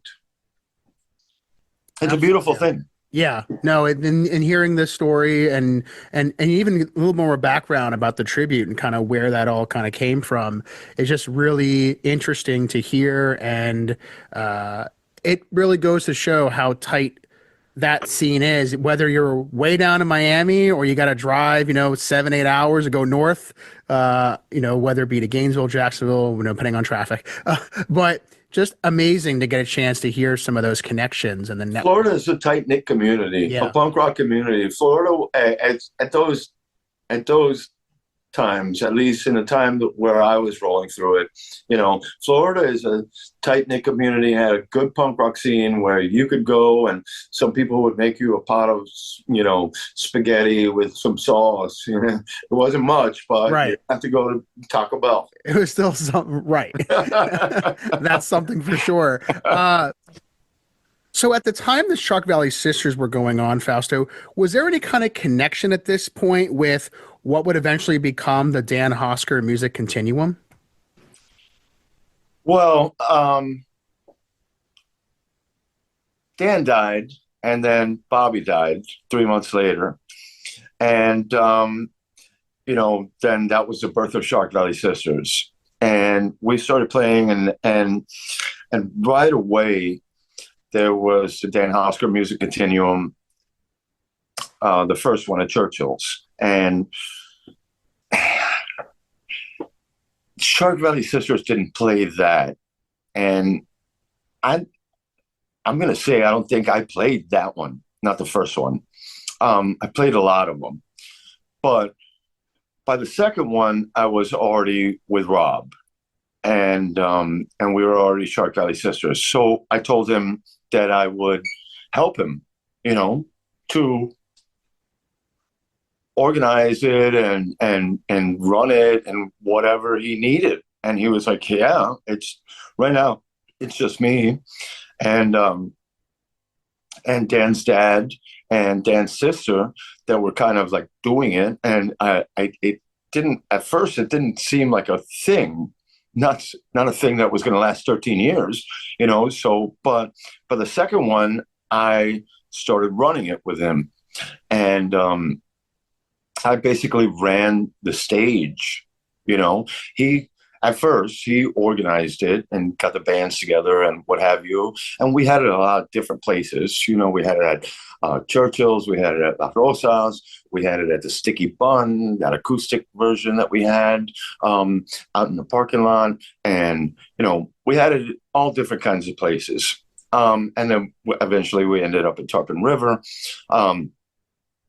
But once I started running it with him, it almost just became like, it was like, okay, Rob and Fausto are in charge of everything and listen to what they say. So I always found myself wrangling band members like, hey, because we had a lot of bands and we had a tight schedule and it was usually 15 minutes sets, and they were, maybe 5 or 10 minute changeovers from one band to another, and there was sometimes 17 to 18, 21 bands. It's a lot. And it's a lot to wrangle. It's a lot, man. It's a lot to wrangle. So I was always searching for someone, hey, get your guys together. Let's go. So, but it became, I think me and him carried the torch for that and for Dan Hosker Music Continuum, and to continue his name, not only his name, but like all of our fallen brothers and sisters that we've lost over the years. Like the Dan Hosker Music Continuum, that that became this scene's like thing, you know, and it still is. Even this last year, you know, which was the best year. We say that it's the best year every year, but It was amazing though because of how many bands you got back together for those yeah, reunions. I mean, you mentioned wrangling. I mean, you're wrangling all these bands from the past to yeah, play. It's just amazing. yeah. I mean, we usually start in like June, and like that's when it first starts to happen. Right. Um, and I wouldn't give it up for the world. And everybody, there were a lot of people that thought that this year was going to be our last year because it was reunions again. We haven't done reunions for 12 years. And the last reunion, Quit played, and this reunion, Quit played, and it was so fucking great to see them Amazing again. set from And Quit, they were no doubt. amazing. Amazing. It was amazing. So to be a part of something like that, it just makes me feel like I am in some tiny little place, a tiny little part of like the scene, you know, because it's not me, it's not Rob, it's all of us. And being able to bring together an event like that once a year and to keep it going. Everybody thought that this was going to be the last year because I'm moving away to Tennessee and Rob has moved away to LA. And I'm here to assure everybody on this podcast that it is not the last time. And it's not the last Dan Oscar. And we're going to have one this year, and we're going to have one as long as we can fucking do it, you know? Yeah. And it's an amazing experience to be a part of. How much closer would you say this putting on this every year has gotten you and Rob? Well, we were very close, you know. Long gone were the days of Load and Holy Terrors at Churchill's on Saturday, July 21st, 1993, and that we would pack the fucking house at 300 people, and me and Rob would sit back in the back room and be like, oh my God, we made $300 each. It was like, this is great. But like, yeah, Shark Valley Sisters and the Dan Hosker Music Continuum brought us together in a way that I could never have imagined. We were always brothers, but like the Dan Hosker Music Continuum was something that, like, I think, and I don't want to speak for Rob, but I think that that's something beyond what either of us expected, like just such a bringing together of community. Right. And like the scene down here and where we came from and everybody together is like, that's my chance to see everybody. I don't talk to anybody because usually when I see everybody, it's like I can only spend like a minute or two with them, sure. Because I'm so busy. But that's like there's so many people that come out from the woodwork, and it's like, for the Dan Hosker music, then we're gonna go out that day. And it's a beautiful event. I love it. As long as I can take a breath of air, I will be part of it. It's on a whole nother level of your career and your journey, right? It's like It is. And it's so amazing to hear more of that backstory and to hear how passionate, you and Rob are putting that on. Again, it's a lot of work, right? It's a lot of work to put on an event like that, any event for that matter, but especially an event that has so many, it's almost like fest-like in a way, because you have so many different bands playing and there's lots going on, and just kudos to you guys and everyone else who has a hand in putting that on, because I know it's a lot of moving parts, and it's just great to hear how passionate you guys are about that event, and rightfully so. And it's one of my proudest moments being able to be part of that event. And you're absolutely right. There are so many people that are involved. It's not just me and Rob.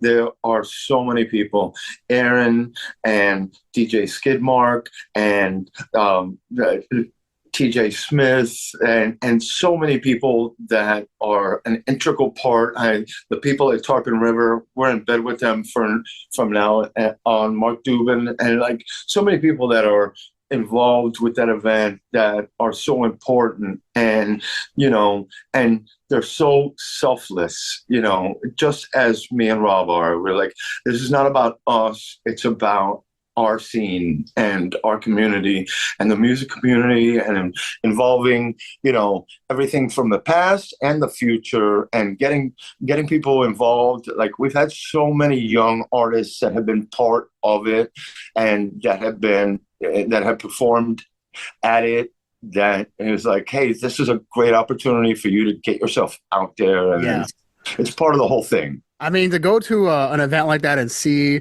someone Yeah. like Charlie Pickett, to the Yeah. Livid Kittens, to the Trapped by Mormons, to Yeah. Quit. I mean, we can go on, right? But all those different eras sharing a stage together. I mean, Yeah.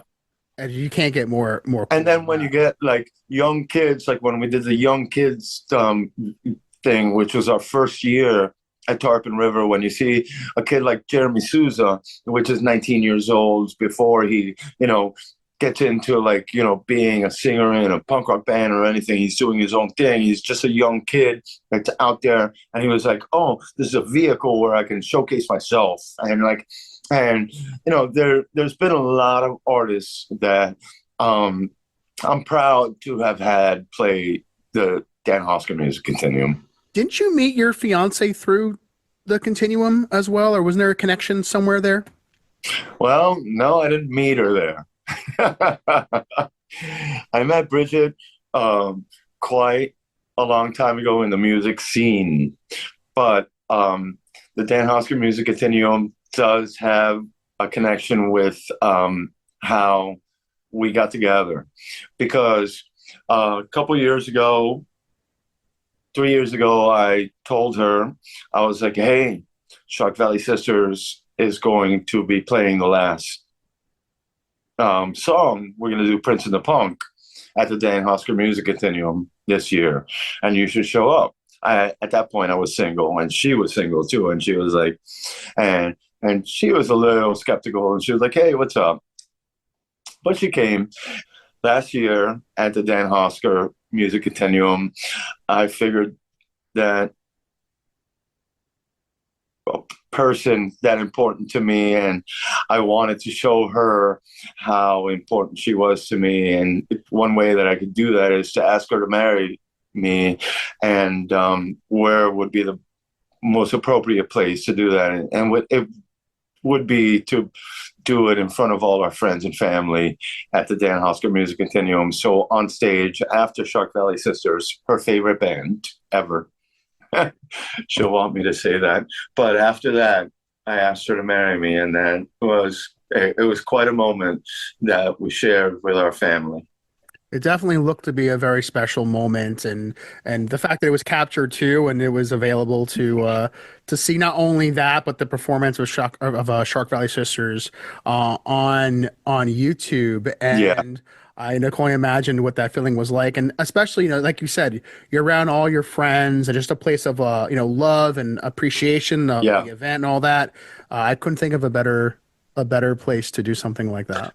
I agree with you wholeheartedly, because that is a moment that I will remember for the rest of my life. And, and not only because of the woman that I love and that I want to marry, but because of the family that I was in front of.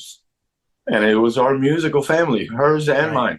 mine. Right. She was, she was part of the scene, you know, and in the music scene in the late 80s, 90s, in South Florida. She sang for Crisis. Oh, she sang for a bunch of bands, and in Coconut Grove, and everything that she did. And, she's been in the scene. When we got together, like, we realized it was like, oh, there's a lot of Facebook pictures that we have together of each other. So it was great to share that moment with our friends and family, and me and Bridget. Yeah. Very cool. And Yeah. so glad you're able to share that personal story, Fausto. And with all the work that you have done up until that point, right? There's still more to the story when it comes to other bands and projects that you've done. I know after Shark Valley Sisters, you were another band called, which is perhaps one of the most amusing names out of all the bands you've been in, the John Denver Fight Club. So what are your memories of that band? And I got to ask about the name. Well, John Denver Fight Club came up because Ray had taken I don't know, 11, 12-year stint away from music, and he wanted to get back into it, and he called me up and he was like, hey, let's do it. And we, initially had called Pat Stahl, and he was going to be part of it, and it was me and this other bass player and all these kind of people, and it just didn't fall into place right away. But then Tim Moffit from Armageddon Man, he came on board, and then all of a sudden it started taking place. And I gotta be honest with you, I don't know where John Denver Fight Club came from, but that was the name. And when I first heard it, I was like, hey, this is great. And Ray was like, no, I hate it. I was like, no, it's great. And Tim was like, no, it's great. And that was that. And then it was John Denver Fight Club after that. And You guys play a lot of shows? we did. We played some good shows. We played some hot shows at Respectable Street. Ray used to work over at Kill Your Idol down in Miami Beach, and that was a bad time period for him in his life, but he made some good friends, and those friends were still involved with Kill Your Idol and Respectable Street. And so we got some really good hot shows, and we played really well, and people totally dug it. And we played Poorhouse, we played everywhere. And then, Ray and Tim kind of had a falling out, and it started to fizzle out. And then all of a sudden, Ray said, hey, I want to get my kid singing in the band. If Tim is out, then my kid is doing music, and I didn't really want him to do music, but he's all into it. And I was like, let's get him into it. And then Jeremy, which is kind of like a nephew to me, I've watched him grow up. And then he took over, and we turned John Denver Fight Club into Mutiny Act, and Mutiny Act was real hot. And Munch was out, and then this kid that we had watched, well, he's not a kid, he's my age, but he was new in the scene, and he was from Pittsburgh, and this guy Austin was playing with Jesse from Flaw, because everybody plays with Flaw.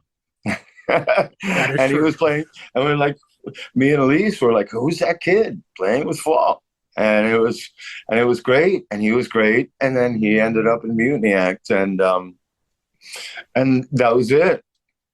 And that's the last band that I have played in, and it is the first time in 38 years that I have actually taken a real break. And I said, hey, you know what?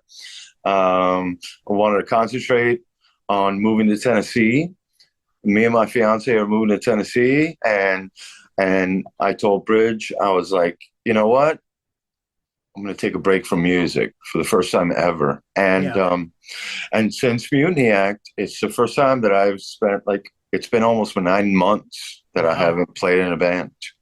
Yeah. I mean, that's a long time for someone like yourself. And you said 38 years. I mean, that is a huge chunk of your life. And now you're starting this new chapter soon. And Tennessee's a beautiful state.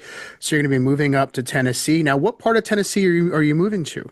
So we're moving about 45 minutes southwest of Nashville. And Nashville was always a great Tennessee was always a great state for us, for me, because we got signed onto Load got signed onto House of Pain Records, which was from Nashville, Tennessee, and because of them, they booked us all over Tennessee. And I love Tennessee. I love the Smoky Mountains. I love Tennessee.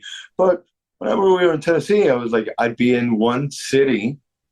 And I'd be there, get there that afternoon, roam around for a little while, play the show that night. And the next day I was gone. And, but I always loved it. But not until I got with Bridge did we actually experience Tennessee and be able to enjoy it and love it. And I was like, oh. And once we started vacationing there, I was like, hey, man, I could totally live here. And that's a plan. And once I announced that we were looking to move to Tennessee, did I realize how many of my South Florida friends are in Tennessee, like Bobby Pignato and Gino from the Roids, like all these guys that are out there. And I'm like, what? And I was like, Todd Nolan. And I'm like, what? And I'm like, there's a bunch of South Florida people that are out there. Bobby Pignato will not let me move to Tennessee without me starting a band with him. Not a bad idea for those that haven't checked out Bobby's episode. It's available on the podcast. Definitely should. One Dog's Opinion, for those that aren't familiar with that fantastic West Palm band. So with you going up to Tennessee, you mentioned there are folks up there, right? Or up there from the scene down in South Florida. So there is a possibility that we could see you returning back to music once you're settled and such. Oh, it's not a possibility. That is for sure. It's, for sure. It's definitive. All right. Yeah, that 100%. I'm taking a well-deserved break, for the first time in my life. But I will, hopefully, I will play drums until my body allows it. And I want to play punk rock drums until my body allows it. Then after that, I can be in like some kind of Rolling Stones cover band or whatever. Then you've earned that. Yeah. But Bobby, I'm coming for you. Bobby Pignato, we are going to be in a band together. That sounds really exciting. And it's great. I imagine it's such a great feeling also because, it's a new place. Everything is going to be, fresh experiences and that sort of thing. But getting a chance to know that there's people who you kind of grew up in the scene with that are also not far away from where you're going to be. Yeah. So. I can't wait. I'm so looking forward to it. It's like the future is so wide open right now because I have the opportunity to do stuff that, and I've always thought about that musically. It's like the next thing that you do, it should and it could be different than what you've done. You don't have to sound like this. You don't have to, there are bands in my life, like Firehose and the Minutemen and the, guys like George Hurley. It was like punk rock doesn't have to sound like this. You don't have to sound like The Exploited, which I love. But, but it doesn't have to sound like that. It's like anything and everything is fucking wide open. Absolutely. And that's one of the things I appreciate most about not just punk as a genre, but a lot of other genres, is there's so much underneath that it's hard to pigeonhole a band like the Minutemen, and that's a good thing. Yeah. So I want to talk a little bit about your record collection behind you. How long have you been collecting records for? Well, I'm going to say that probably the first record that I ever bought was at Yesterday and Today Records. Y&T Records, I lived in Southwest Miami, and Y&T Records was in Kendall on Bird Road. And that's really, when I got into punk rock and when I got into records and I started collecting records, and I never really have stopped. It's been a fascination of mine always just to like, I think vinyl is the best format. I think it's the warmest, and I've always loved it. Obviously, it started with my mom's Beatle records, which I still have, which Bridget, my fiance, told me that I should bust out and have some like like some visuals. But like I have all my mom's like early Beatles records, and then I have all my old Kiss records, and I have all my old metal records, and then I started collecting punk rock, and I have a first pressing of Fugazi's 13 Songs on Discord Records, and I have some stuff. I have an original Nirvana, Bleach, and I love my record collection. I would never sell a record ever. Under any circumstances, and I love it, and I've always had them, and it's just been a thing for me, like that's my personal record collection. I can empathize with you. Yeah, I can see it in the background. Are there any records in your collection that are out of Florida that hold a lot of sentimental value for you? I do. I have a 7-inch record box, which is just all Florida people, like Powerhouse and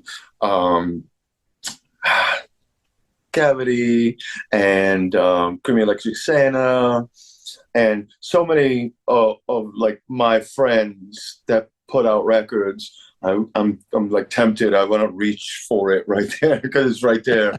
And Holy Terrors, 7 inches, mainly the 7 inches. Sure, is like the big thing because it's a lot of my friends that maybe people all over the country may not know about those bands, but I do, and I love them, and that's my people. So I love that kind of stuff. Some of the early stuff,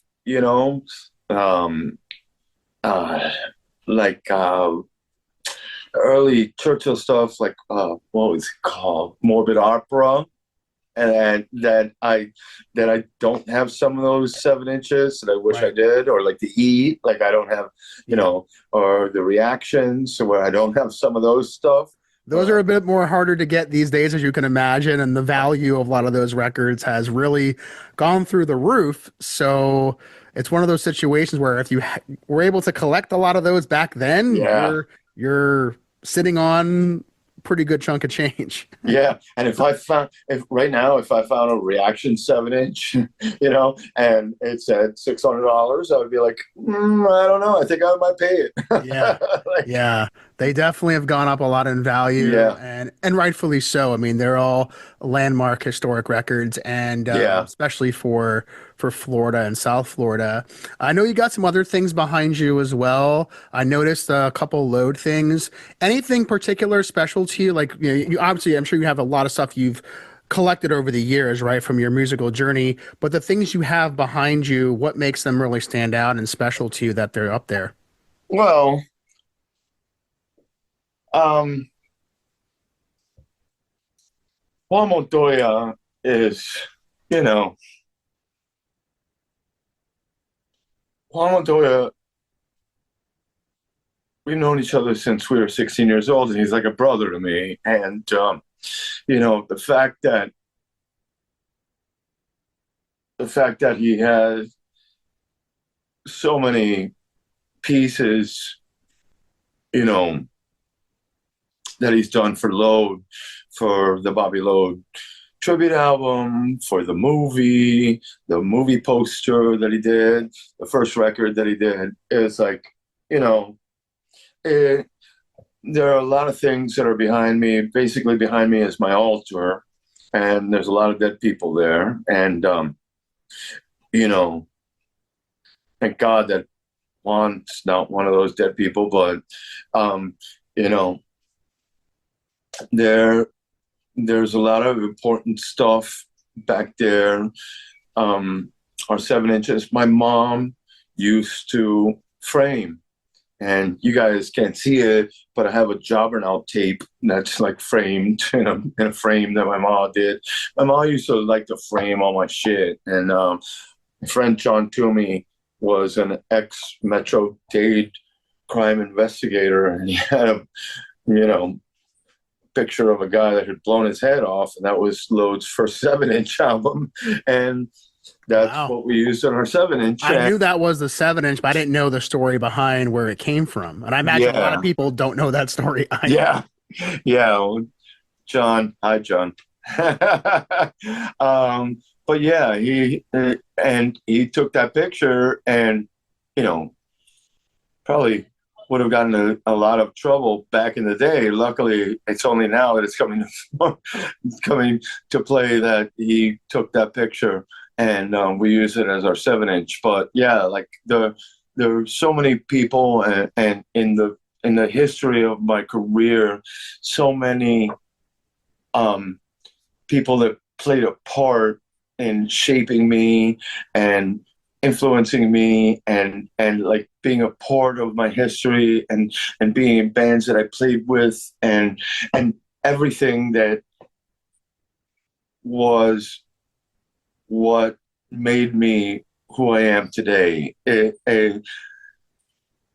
would take hours and hours and hours more than we've already gone through to be able to explain, like, it's not just me. And like when I first thought about this interview, I was like, I got to try to keep it about me.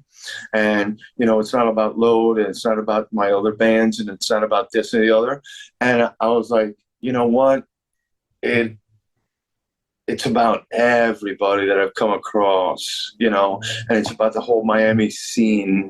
It's about every time that I stepped into Churchill's, and every bartender that I came across, and the time that Dave Daniels threw me out because I was drinking out of the Warsteiner tap, and like, and Those it's are the best stories. yeah.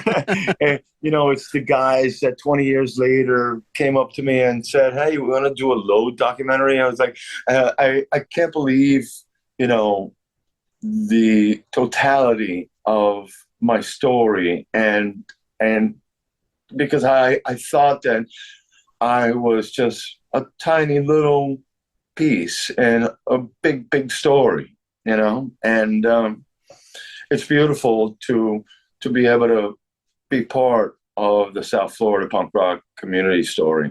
Right. And then a lot of guests on the podcast over the years have mentioned your name, and that happens for a reason.